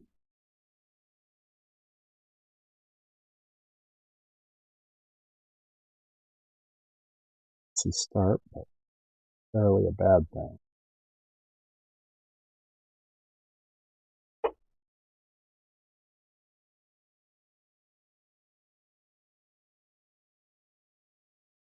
Okay. Now this may actually work. I've got this sort of prong piece. And let's going to take some of this yellow that I had here and do a quick little test. Quick little test to see if this is going to do what I want it to do, because I think this is going to work. I need something to do this. A piece of paper would be ideal, because that's what it'll show up best on. Of course, why would I have paper? It's an art studio of sorts. All right, I can use, this is very light colored cardboard. This will work. Thank you, a wise master. No, hey, I'm happy for the conversation. I hope that it's actually helpful. All right, so what I'm doing is I'm going to use this as a stamp where I'm just going to go in here, kind of bop, bop, bop around till I get some coverage there. Now what I'm sort of picturing, I want to do it somewhere that it'll show on camera. I'm going to do one like that, one like that, and one like that. Oh, and that. Let's see if the camera will focus. That's sort of the flower design I want. I can't believe that worked. Guys, I'm a genius. Come on, we did it. We did it. Let's see, can I get this in better light? Yeah, I don't know if you're seeing that, but that's kind of what I was envisioning. So that's great news. Now then, get this out of the way, get this out of the way. Wipe this off with some paper towel, because we're going to go with a different color than that. All right, that was some real easy stamp making. And then I think I'm just going to use, I need like a very small, like a dowel or something to just bloop a little color right into the middle. And I might just use the back end of one of these paint brushes. Whichever one is the smallest, and I think this is, yeah, the back end of that. All right, that's what we're going to do. And because this, I'm going to say right now, this set of legs will probably be the ones I keep for my collection. This is what we're going to do it in.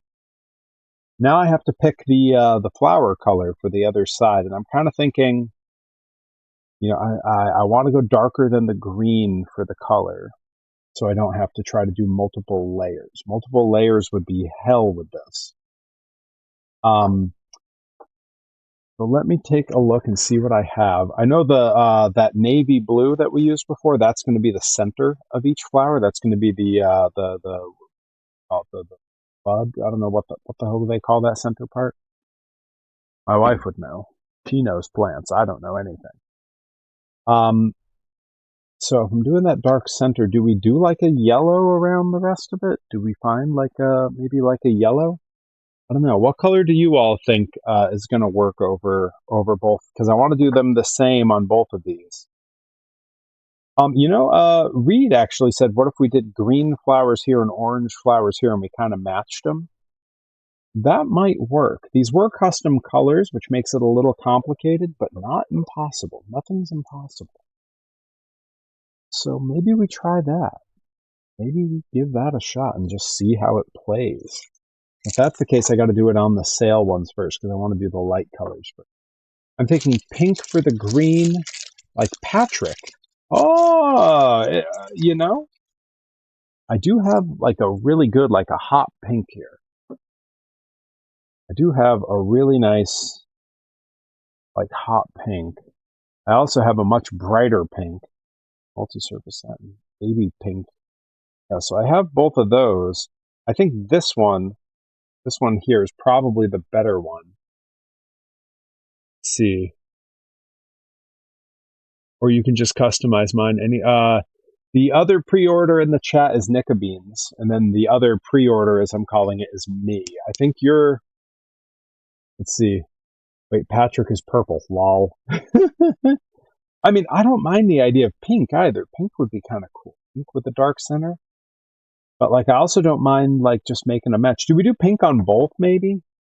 I don't know. What do we think? Reed Cooper, because you have a pre-order coming to you that is going to be green. Do you want an orange flower on there, or do you want pink flower? What do you think? What do you think? See if I can find that orange again. There we go. I'm going to have to make this a little darker if it's going to match that, but that's doable. Orange or pink? What do we think, Reed Cooper? I'm watching the chat, waiting for your opinion there. It's a tough call. The pink is promising for sure. I think the orange will work as well on that green. If it'll pop, you know what?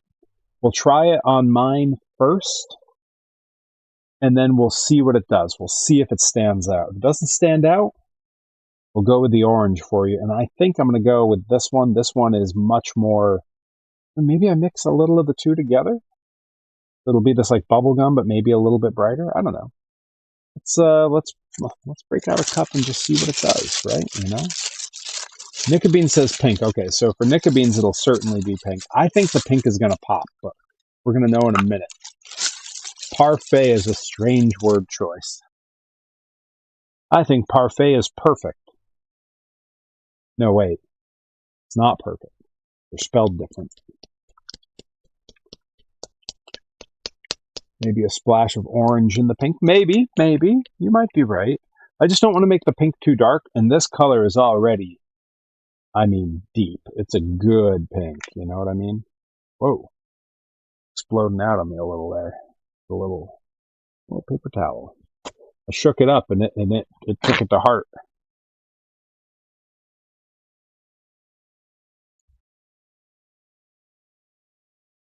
I just know whenever I mix a darker color into a lighter color, I got to be very weary of how much I use. And go wrong very quickly. Very quickly. Stuff is a mess.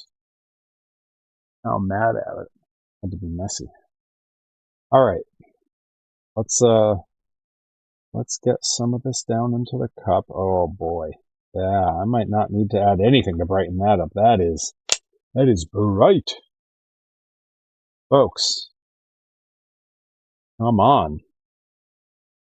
Come on. We'll try it on mine first and see how it behaves. And then we can always make it darker. We can make it brighter. We can mix the pink entirely and go with something else.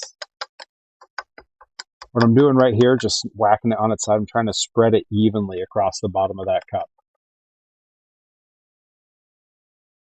Because the more even and thin that layer is, the better it's going to work on the stamp. All right. Here we go. Moment of truth, baby. We'll do it right down here, and we're going to go boom.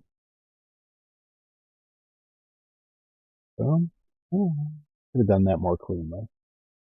That's all right. This one's the test one for me.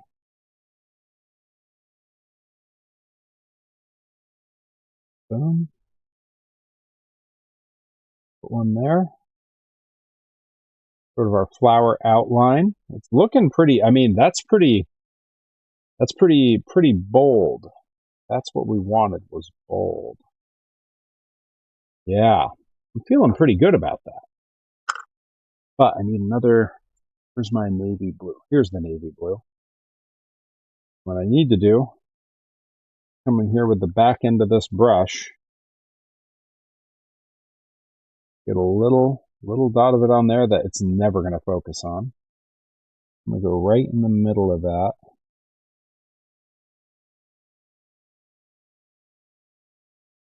Give it a little dot. What do we think? I agree. I think the pink is pretty complementary with that. I think it's looking pretty good. And if anything, I might be able to trim this down just a hair more. I think it's maybe a bit much off the bat, but not unworkable. I'm going to trim this piece down just a hair for the second one on mine. But I got to tell you, this is promising. I think it's looking pretty good.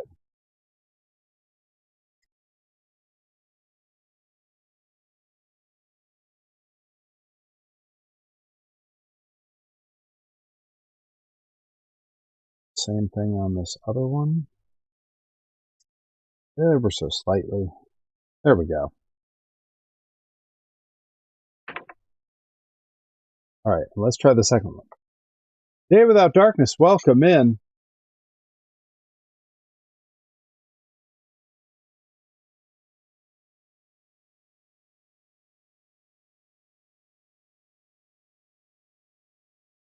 I'll take the Chase Perry bottom too. Wait, hang on, what? Is that are we calling that the pink one? Which one are we calling that?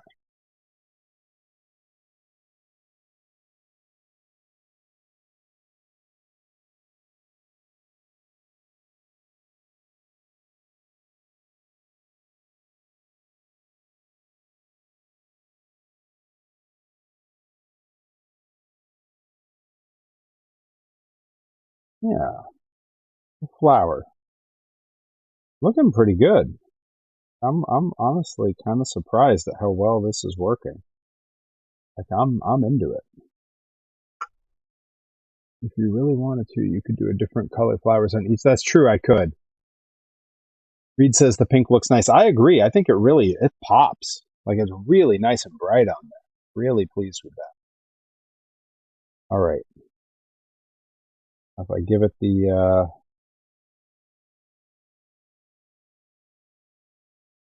dot in the middle, boom. Yeah. That is excellent.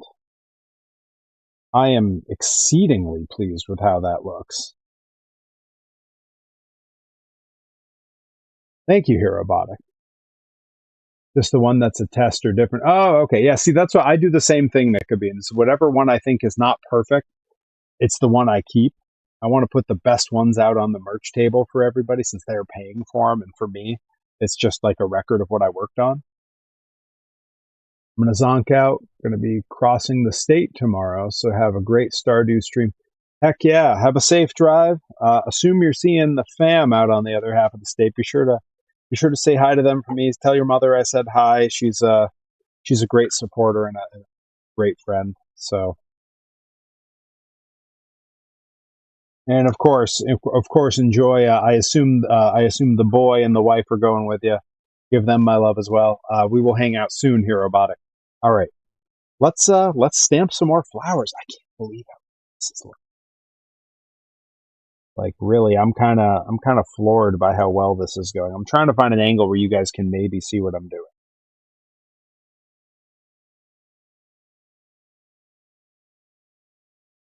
I do think getting a fresh bloop of paint each time is going to be helpful.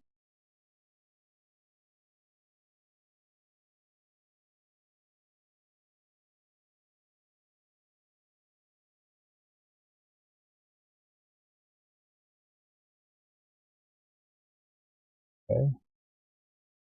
Boom, flower. Ha! What a ridiculous way to make a stamp. Cutting up a popsicle stick. A very Perry solution to this problem.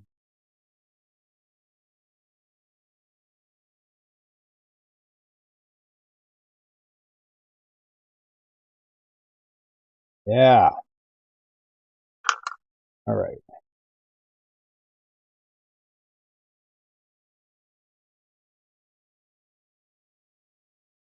Go in with our two little dots here.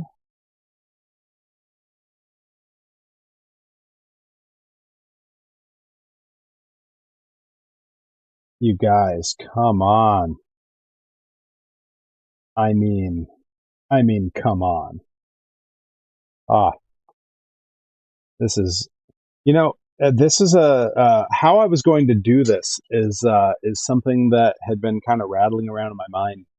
since the stream last week where I was trying to have an image in my head of how this would work. The yellow glare coming from on camera. Yellow glare? Is it, let's see. I don't know. I don't know. I don't see it. Oh, on the figures. The yellow glare on the figures? I mean, I know they're not really well lit. I don't know. I don't know. You know, that's the charm of the workshop streams. I don't really know what I'm doing for the setup here. Well, if it persists, let me know. All right.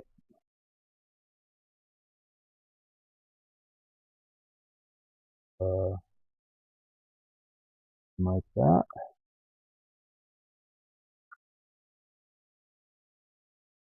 So that.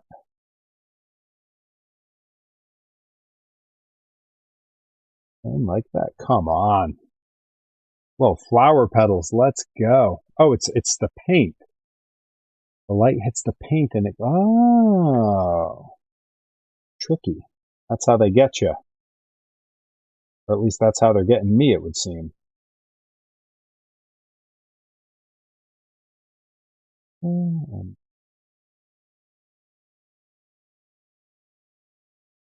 on. Pretty good.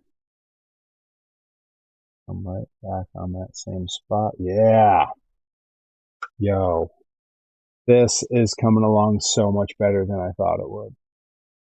I don't know what I was expecting, but it was not going to be this kind of cool.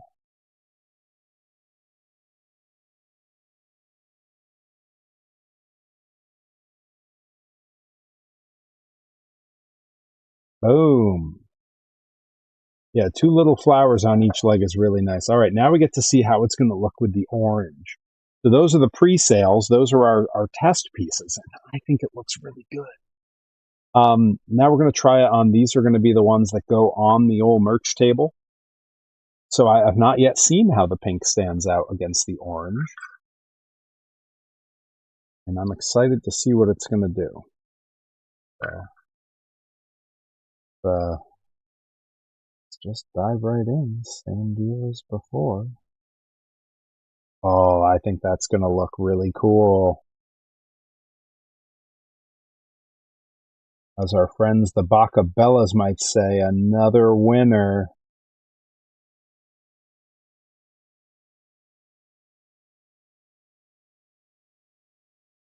Yeah, come on. It's great.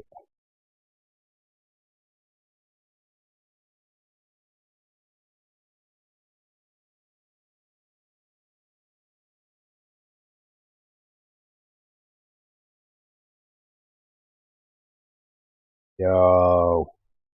The pink looks just as good on the orange. Can you believe it? I don't know what I expected. But again, very generally, this is working much better than I had presumed.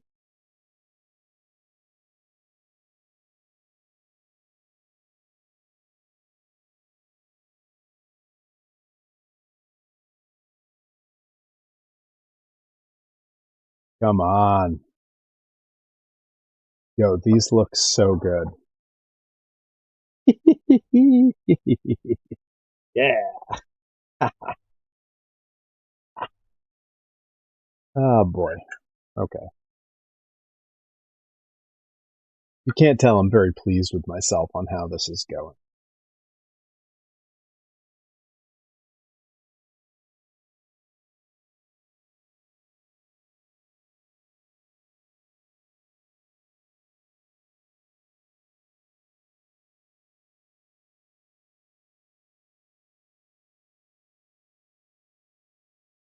Boom.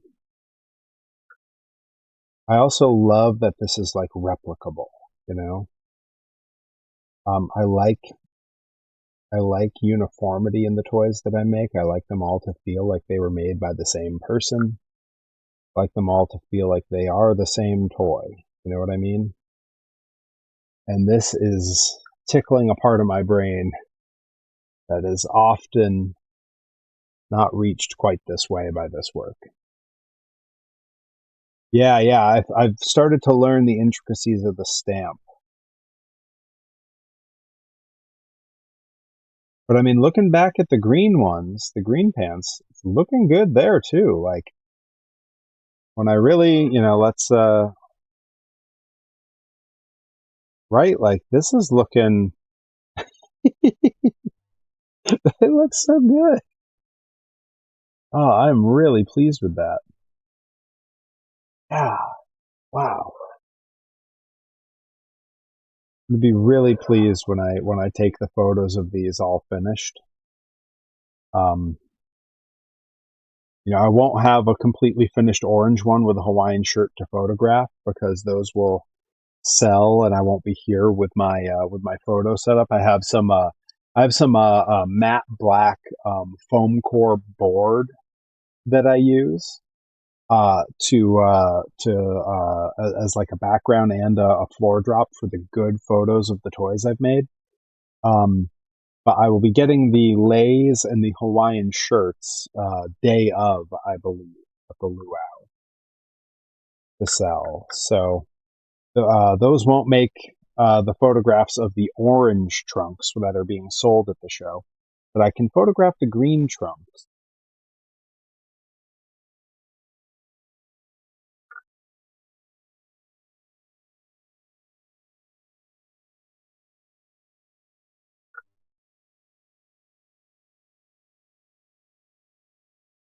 Come on. Looking so good. I should write luau on the ass. I may. I may. A lot of time for add-ons like that. That's something I would probably do after the clear coat.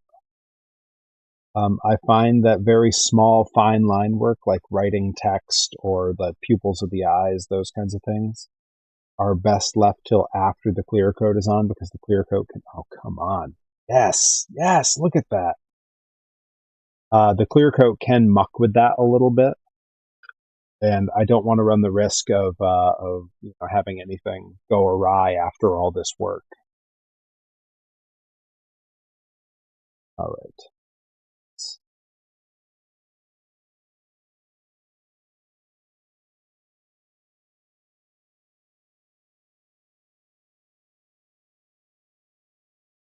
Come on. One last pair. Yo, can you believe it? Yeah, making a stamp for this was the move, and I literally had no idea how I was going to do it until we were on stream, like until I was in the space and looking around at what I had to work with, was when I was like, oh, you know what I could do? I am kind of beside myself about how well it's working.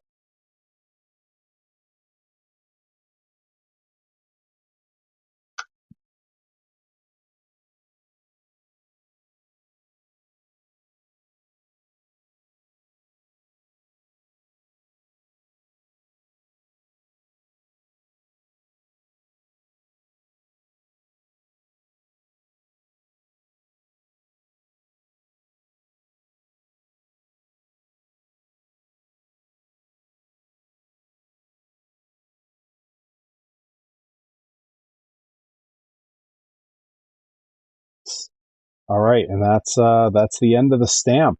I can wipe that off and just set it out of the way for now. Don't know that I would throw it out. You never know if I need to fix something or alter something. The last little bits on here.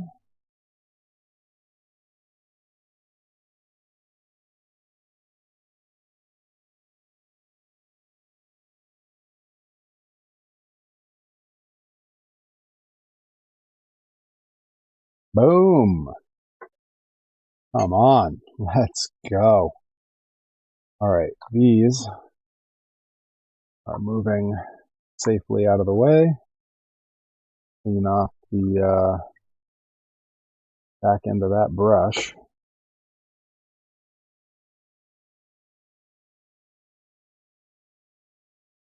Always clean your tools. Nice. Okay. Yeah. I mean, so let's line some up on screen here. See if we can't get a good. You know what, I'll leave them right where they are. I'll go hands free on this one, and we'll see if we can get a good view of what we've done here. I mean, right, you guys? Come on. And then with some of them, you can see the other side.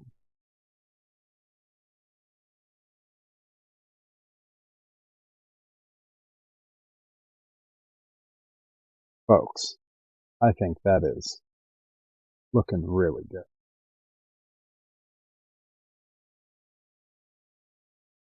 All right. So the torsos are finished. They can be left alone to their own world. Yeah, I'm really pleased with how these came out. Like, honestly, like, I can't believe how well my silly little makeshift stamp here, that's all it is. I mean, right? Can't believe how well that worked. Okay. So what I want to do is I'm going to move these out of the way just for now so that they can cure up and not be smudged or anything out of the way. And then I'm going to come back and we're going to break out the arms and we're going to start painting some wrist tape and elbow pads because those are all just one color to work with. And I believe the only colors we have to work with left on these are black. We have to paint knee pads, boots, wrist tape, and an elbow pad on all of them. But the legs need to cure up before we can do much of that there. So for now, I'm going to take just a moment and put a bunch of this paint away. Reds to oranges, yellow.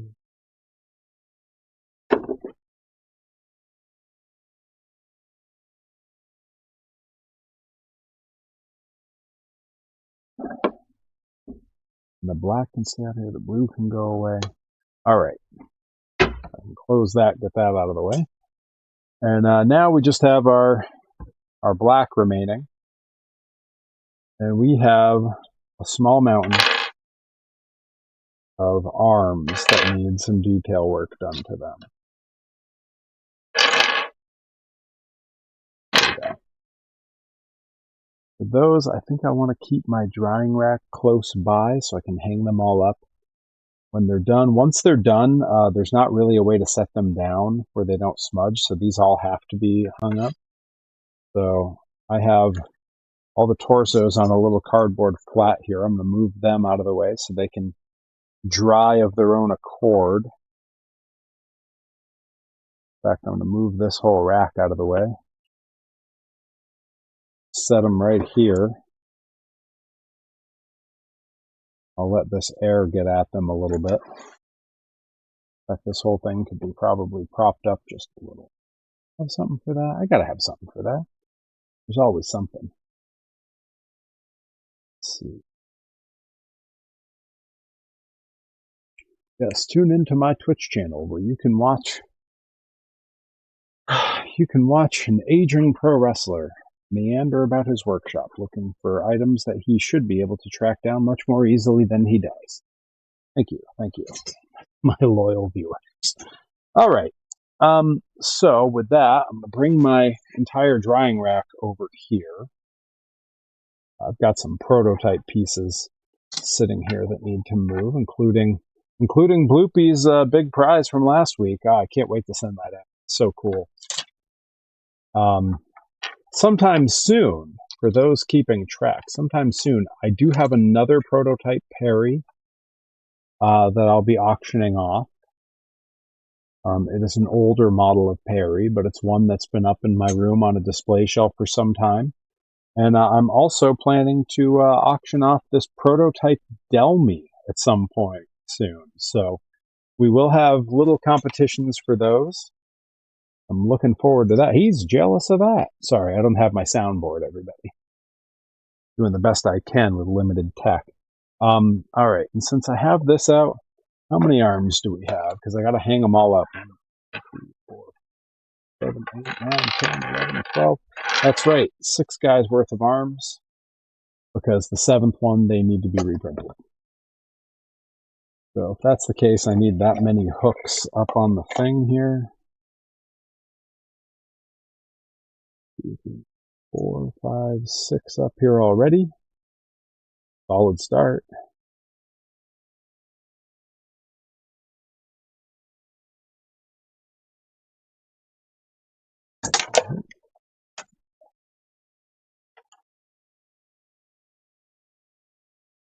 Four and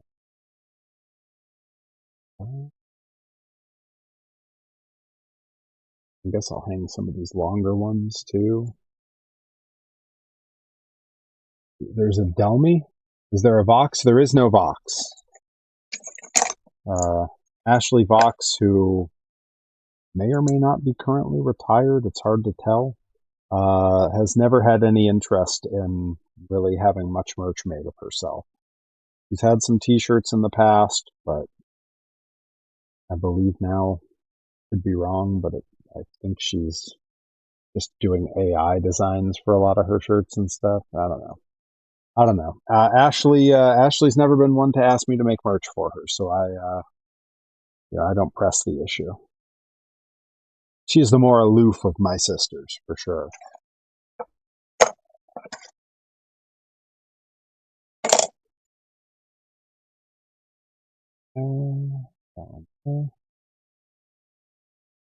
So that's most of the hooks I'll need. We'll see if we get through all of these, because it is slow going. This is very exacting work. Aw, yeah. Yeah, she's, yeah, Delmy and Ashley, my kid sisters. They're 2 very strange kids. They're strange kids. Ashley is a different animal all unto herself. Delmy is a kooky, nutty, crazy nutcase. Mm-hmm. That's right, my kid sisters, yeah.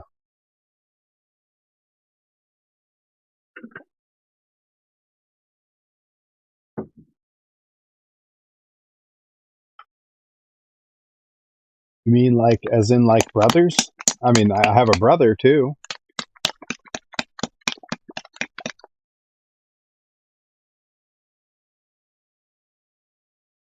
Sibling is a point of view, Anakin. If you are asking if I, a very white Polish-Irish guy, is a blood relative of 2 Latina sisters, the answer is I'm not. But I might as well be. I don't call them sisters like when the wrestlers call each other brother.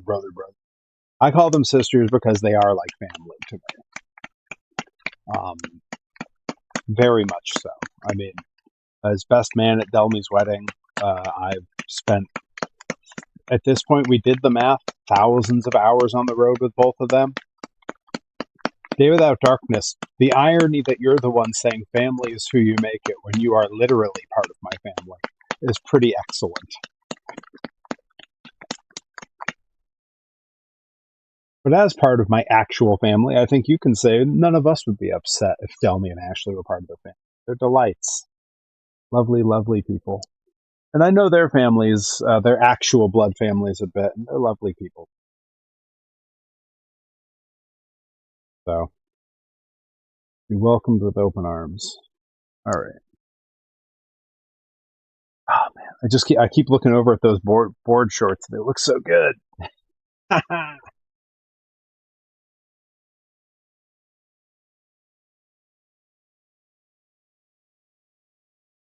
Yeah, I'm not an only child myself.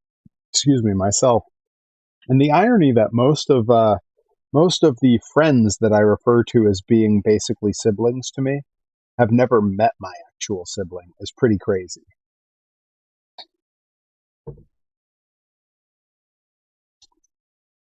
Most of them have met my cousin, Day Without Darkness, who was in the chat, along with the occasional random other family members and friends. A lot of them have met Hero Botic. It's through a lot of them that I met our good friends Encrypted Cryptid and Nickabeans. So the old extended wrestling family.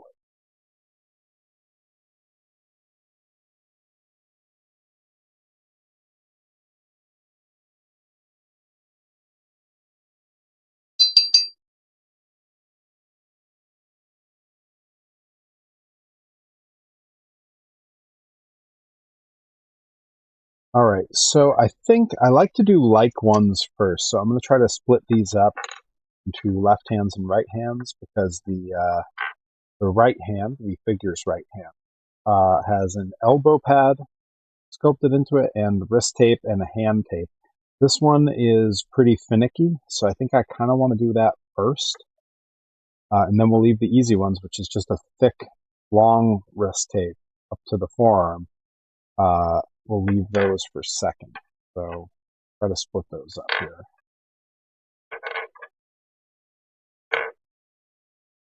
I have a lot of people ask me about wrist tape in wrestling, if it's actually like for support or anything, or if it's entirely just aesthetic. And I've always said that it's just aesthetic. But the one time I told a wrestler, wrist tape doesn't do anything for you, he went out and immediately broke both wrists in one match. So I don't know, maybe it is helpful. What do I know? Looking forward to meeting a few at the luau. Hell yeah. You and Rip were the first wrestlers to come out from my local indie wrestling watching. Immediately became a fan. We are nothing if not very quick to make an impression. When we come out as a tag team with the spikes and the hair and the beards, and we're yelling and shouting and throwing our arms in the air and kind of forcing our way through the fans, we don't like to leave them wondering who we are. We like them to know who we are as soon as we come out. And we go to great lengths for that. Now that was learning to do that served us very well in Japan. Because with a language barrier and with a lack of familiarity, getting over there was not tricky, but was something to not be taken lightly. And by coming out real big and real loud and not staying in the aisle that we would walk to the ring, and instead kind of getting right out into the people,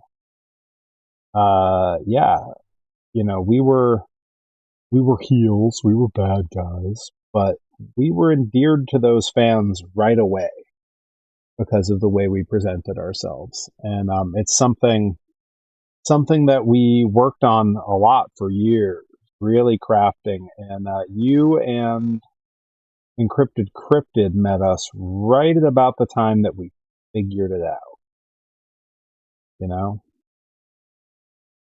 There's a lot in wrestling that needs to be figured out and worked on. When the stuff clicks, man, woo! There's few things that are as much fun as like genuinely finding what it is that helps you connect with a crowd. For me, it's partly the loud being a big character at shows, but it's also partly like this. The Joan Jett, the leather and spikes. For those who've never seen us team together, and I don't show entrances on my streams, when we enter as a tag team, we enter to Rip's solo entrance music, which is I Hate Myself for Loving You by Joan Jett. And right on the pre-chorus, took my heart and you took my pride away. On that, yay, we get up on the turnbuckles and both headbang wildly. People love it. It was great.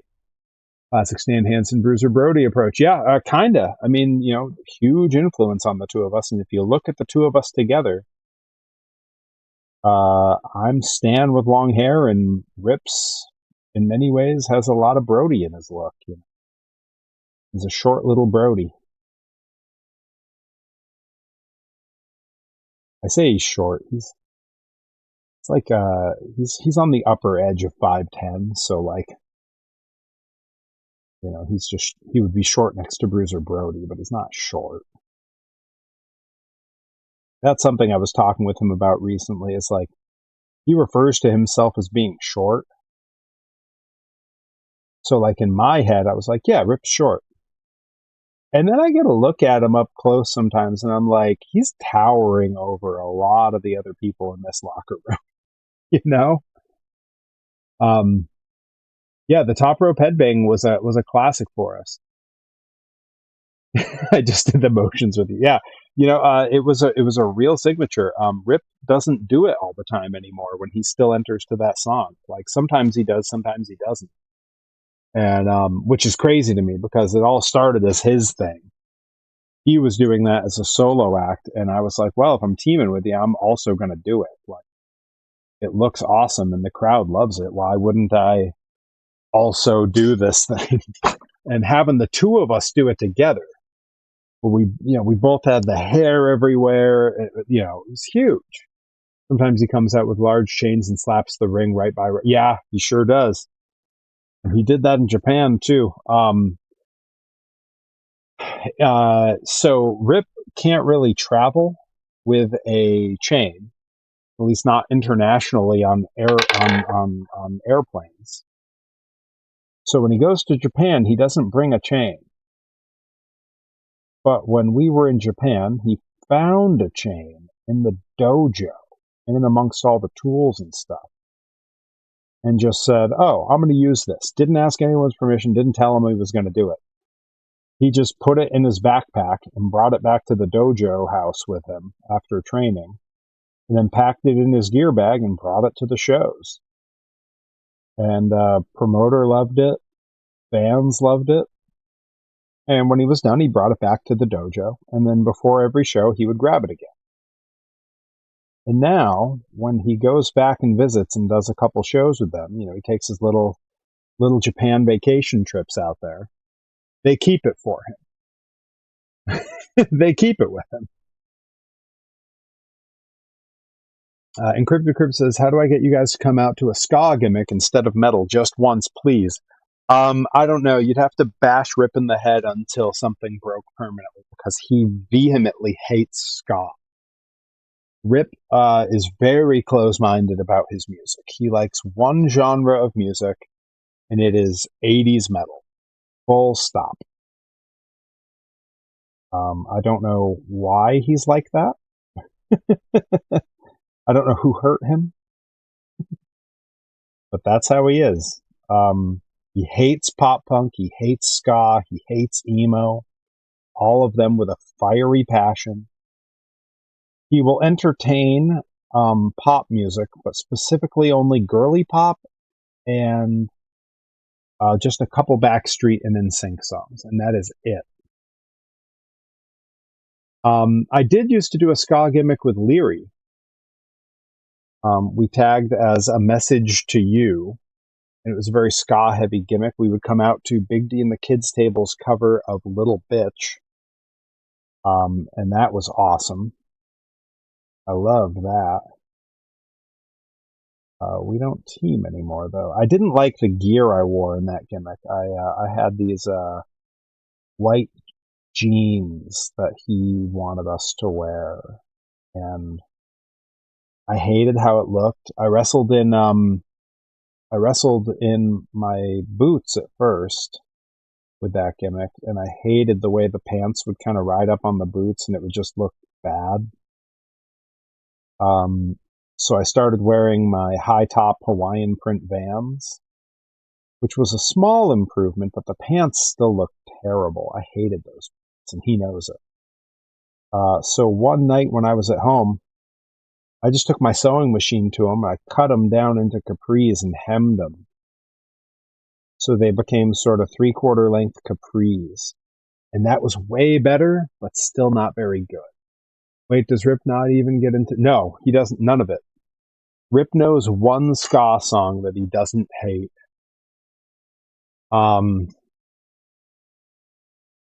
He has one ska song that he doesn't hate, and it is Catch 22's Keys Be Nights, because it sounds like someone getting ready to commit violence, and he likes that.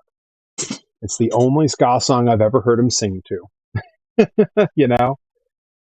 Uh, yeah, no, it's still, he would hate it. He would probably think the name sounded too cute. He's got this weird thing. He's got a very, like, wants all his music to seem like tough guy music. And I tried to explain to him, I'm like, there is nothing more emo than most of the metal from the 80s. And, like, we talked about it a lot, and he knows I'm right. Yeah.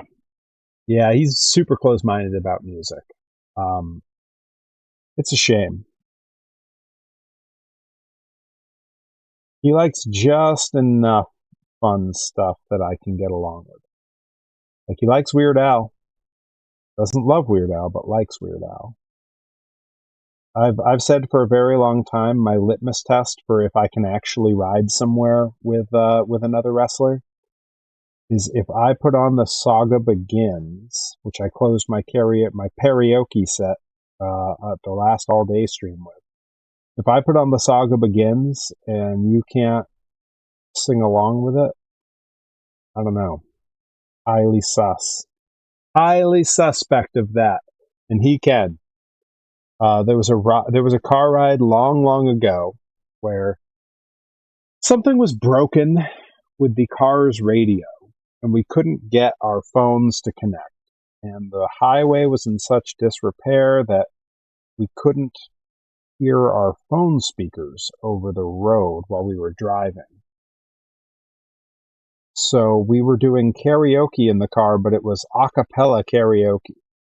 It had to be stuff that we could just do without any music playing. And the car ride, that trip, was me, Rip Bison, Delmy Exo, and Anthony Green. And the four of us, with our full chests, belting,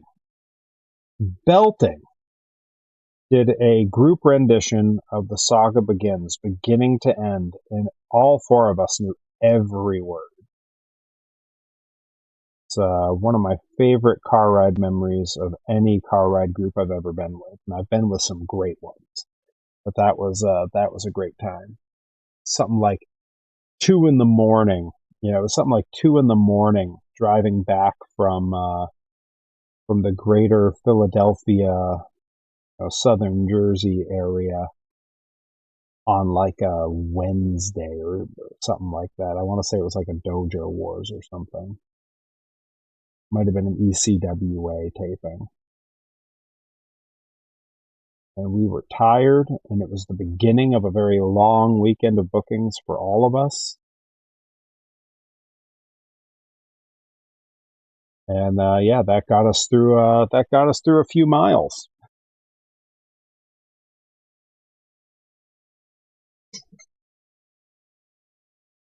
Yeah, start scroll. There was a car ride a long time ago in a galaxy far, far away. Nicely done, Reed Cooper. Nicely done. Well played. Well played.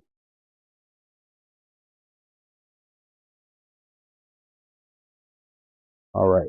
It's 3 down. We're making slow progress, and we got about 10 minutes left before I'm going to call it a stream. I may do like a midday stream tomorrow doing some more of this. If anyone is thinking they might be interested in hanging out for such a thing, say so in the chat. Otherwise, I might just do it on my own without a camera rolling.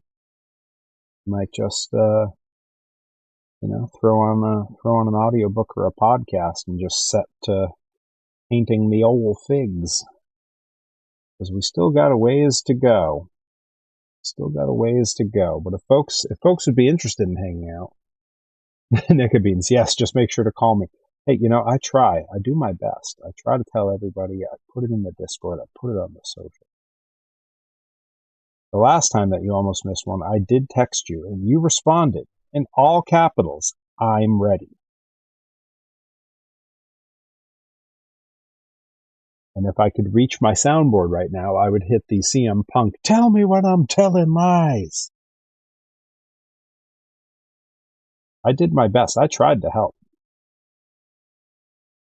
Yeah, but sometimes some people can't be helped. And in that particular case, apparently I couldn't help enough. I took the dogs out and forgot. You told me you were doing laundry. You know, the story keeps changing. I think maybe you just didn't want to watch. Oh.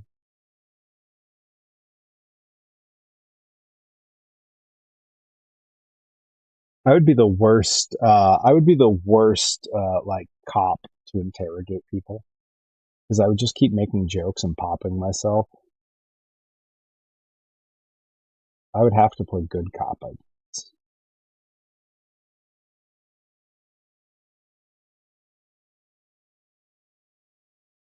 Just imagine some hardened criminal going, talking to my partner, going, "What's up with Chuckles over here?" Clearly, my mush brain didn't even remember that. You know, it's okay. Brains should be a little mushy. Gives us all character.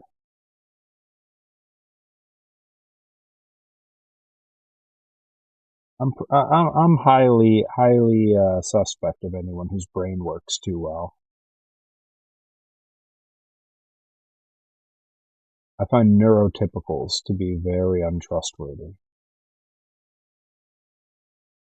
Thankfully, I don't think I know any.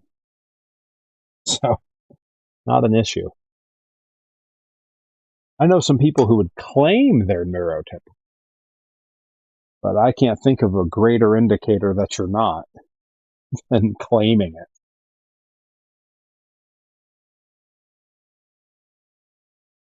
Boom, 4 down. We're cooking. We're moving. Moving and grooving on these toys. Making it happen. It's all coming together. Now, if I can have these all painted by the end of the day tomorrow, I can let them cure the whole weekend. Really let that paint get nice and dry. And then Monday, hit them with the clear coat. And I can let that cure for a couple of days. And then the one regular Perry figure that is for Reed, I can go back and I can give him his pupils. And the rest of these, I can go back and put the silver on their sunglasses. That silver needs, that chrome needs some real time to cure. It is a very slow drying paint. So the sooner I can do that, the better.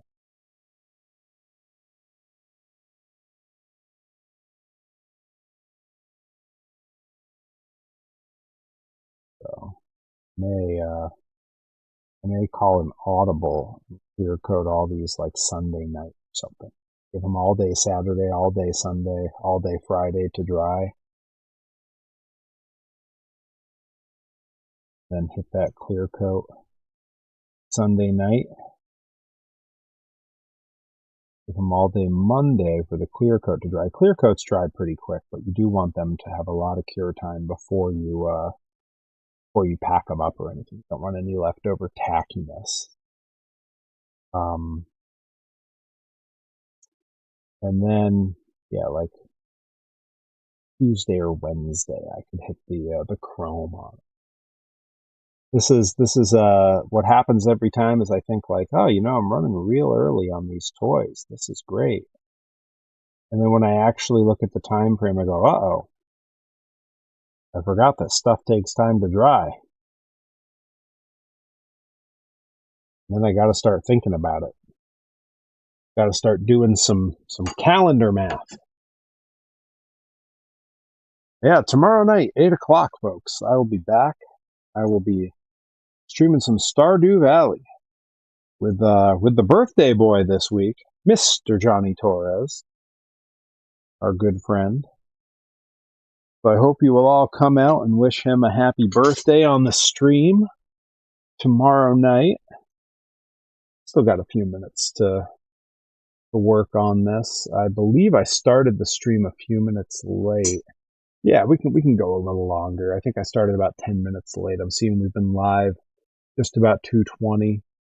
I want to go about 2:30, so we won't get through all of these, but we'll come pretty darn close. Pretty darn close. If I keep moving out of frame, see if I can turn you guys a bit here. Yeah, there we go. I've had this stuff happening out of frame for a while, and my apologies. Thank you everyone for being so polite in the chat and not yelling at me for it. 3 more sets of arms, kind of. This is the last of the right hands.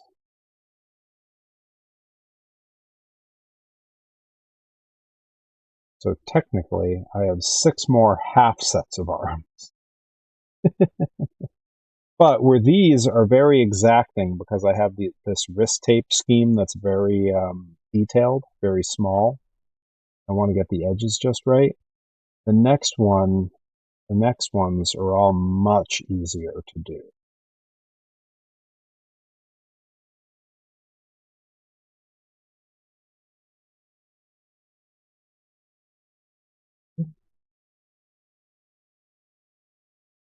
Yeah, good. So we'll see. We may get through these. I do need to print another set of arms and a torso when I'm done here. I actually tried to print them once already and had my first failed print on that machine in months. So and it was just dumb luck. You know, sometimes a print fails, and it's not because anything's wrong with the machine or anything's wrong with the resin. You know, the resin printing process is, compared to the filament printing process, kind of a kind of a violent one.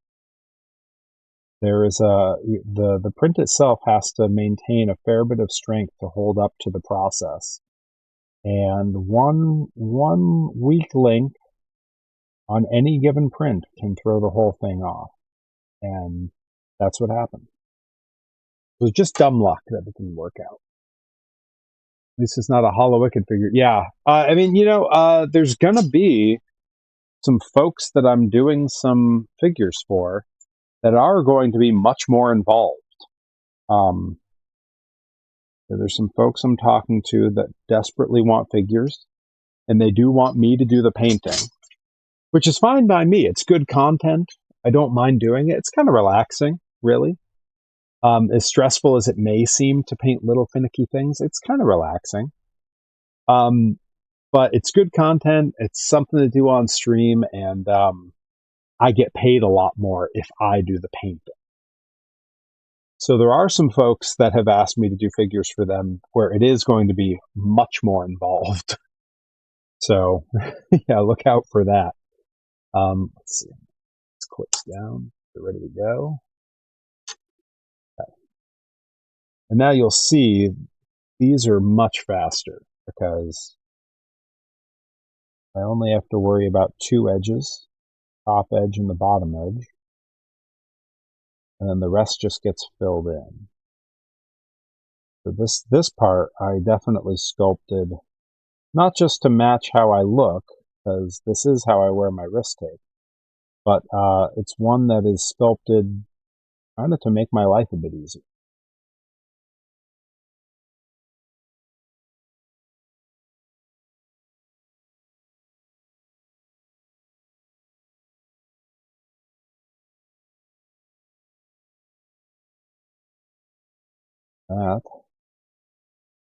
See that? Boom.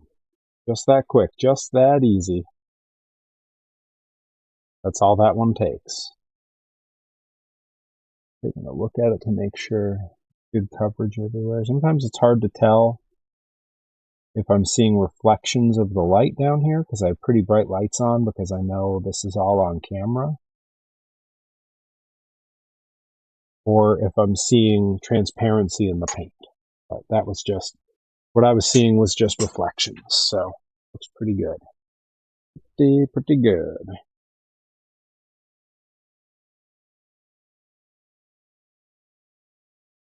Okay. I'll add a different one.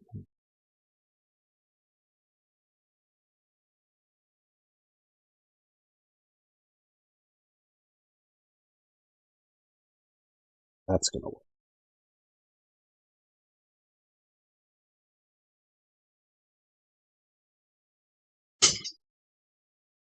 All right. And now we have roughly 5 minutes remaining, and it becomes a race against the clock. Can I get these done for my arbitrary time limit on the stream run? It is arbitrary, so I'll go over if I need to. I would like to finish these arms, though.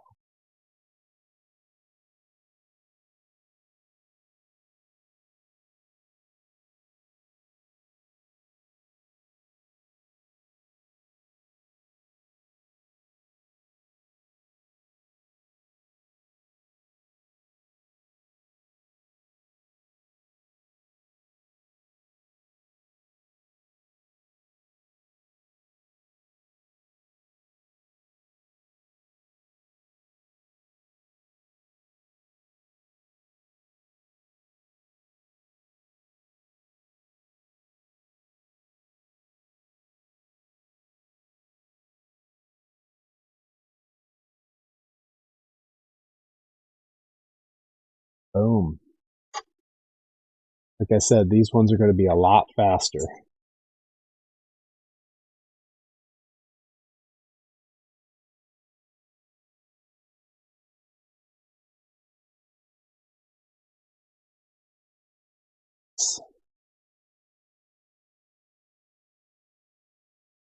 So if anyone has any lagging last-minute questions as the stream winds down here, we are on the final 4 arms.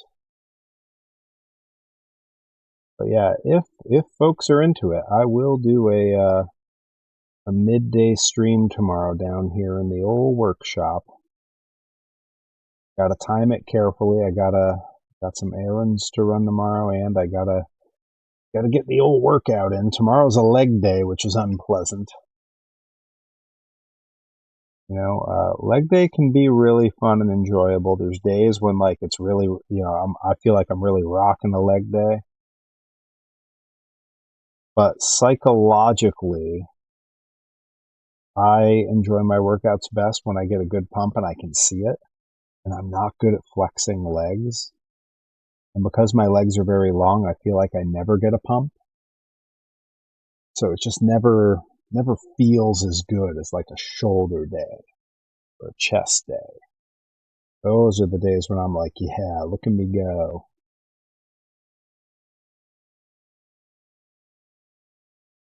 Right.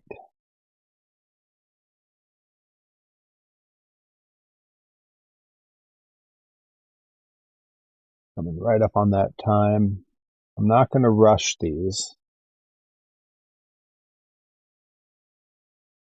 I would sooner go a few minutes over my arbitrary ending time for the stream than I would mess up one of these pieces.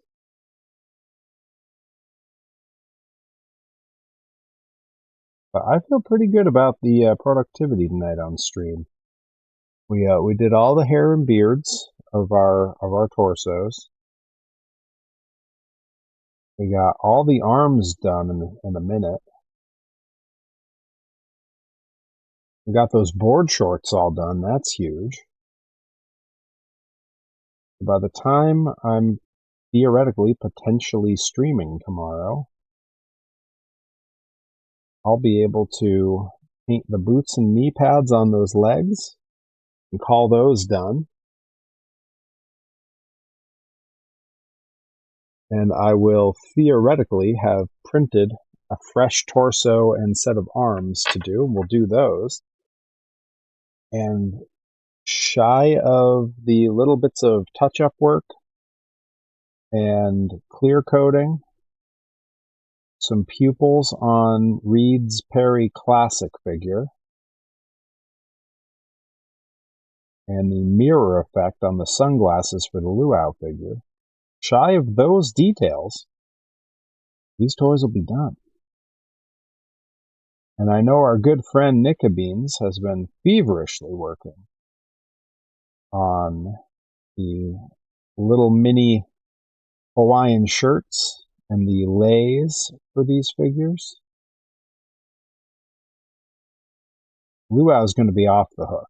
If these sell really well, if I get the idea that these have been a huge success, I may do more one-off variant for specific events. Beans and I have already talked about some potential ideas for that. I think it would be pretty cool and something that I could probably do to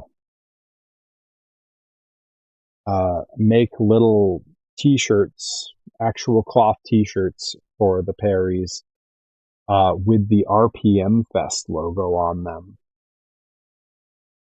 And if that's the case, having special one-offs just for the RPM Fest would be pretty cool. I think like maybe it would be like his entrance jacket. And like on the back, we could do like RPM and like grind logos together. Yeah, I'm so excited about doing the collaboration. I've had people talk to me before about collaborations, but no one was ever like serious, and no one ever came in with like an idea. So I would kind of say like, well, I don't know, like, what do you want to do? I did a collaboration with the Incredible, and you should all look him up. I haven't seen his posts in a while, but I assume he's still making stuff. An incredible artist named Kerfloss, KERFLOSS on Instagram. He made the half human, half monster truck Perry using one of my 3D printed figures and some sculpts that he made on his own. He does wax figure sculpting, like real classic toy making. And then he made molds and he cast them. And then he hand painted 8 of them. One that he kept for himself for a toy show that he was entering it in, which was very cool. And then he sent the rest to me. One lives with me as in my archives, and the others have sold out. They are all gone. But they were very cool, and he did some incredible work. He was also kind enough to send me the original wax sculpts of them, and he even sent me some wax sculpts of Rip Bison prototype he was going to make to go along with it. But we never really got to work on that any further. All right, and there's our arms. Heck yeah! I'm going to bring the rack over here into the frame of the big cam, and I'll even bloop bloop. Look at that! Look at it! Look at them all! Yo, between those and these, which are already like drying, like get a look at that. Come on! I mean, that is so dope. I am so psyched with how these are turning out. These look really good. And we are going to call it a stream. I'm so psyched with how this went. Give me one quick second here, and I'm going to see if there's anybody we can raid on the way out the door. There's not always people live when I go to look, so let's see what we can do here. But thank you all so much for hanging out. Keep your eyes peeled for potential midday stream tomorrow. Watch the Discord, please, oh please. Let's see. Okay. All right, chat. Let me get your collective opinion on this. We could raid the Mega 64 boys who are playing Crazy Taxi. Always fun. On the PPS, the Poorly Played stream, starring Garrett Hunter, aka Strife, a wrestler in San Diego. Or we could raid our good friend Valerie Gilbert, who is playing NASCAR 25. What do we think? Do we want the NASCAR or the Crazy Taxi? Either way, we're going to see some car graphics, which is delightful, right? So, what do we think? First person to make a recommendation. Let's visit Val. Beans, you got it. We are going to raid our good friend, Val Gilbert. 4. NASCAR, vroom vroom. That's right. Danged right. All right, when we hop in, I believe Val doesn't really talk on stream or appear on stream, so there might not be a ton of interaction, but you never know. She may have updated what she's doing over there. They are fantastic. They're the best. Be sure to say hello, throw them a couple of our emotes in the chat, let them know we have arrived, and enjoy some NASCAR. And I'll be back tomorrow night at 8 o'clock with Johnny Torres for our weekly cozy Stardew stream and to wish Johnny Torres a happy birthday. So I hope to see you all there, and might do a midday stream doing some toy work. I will talk to you then. Take care, my friends.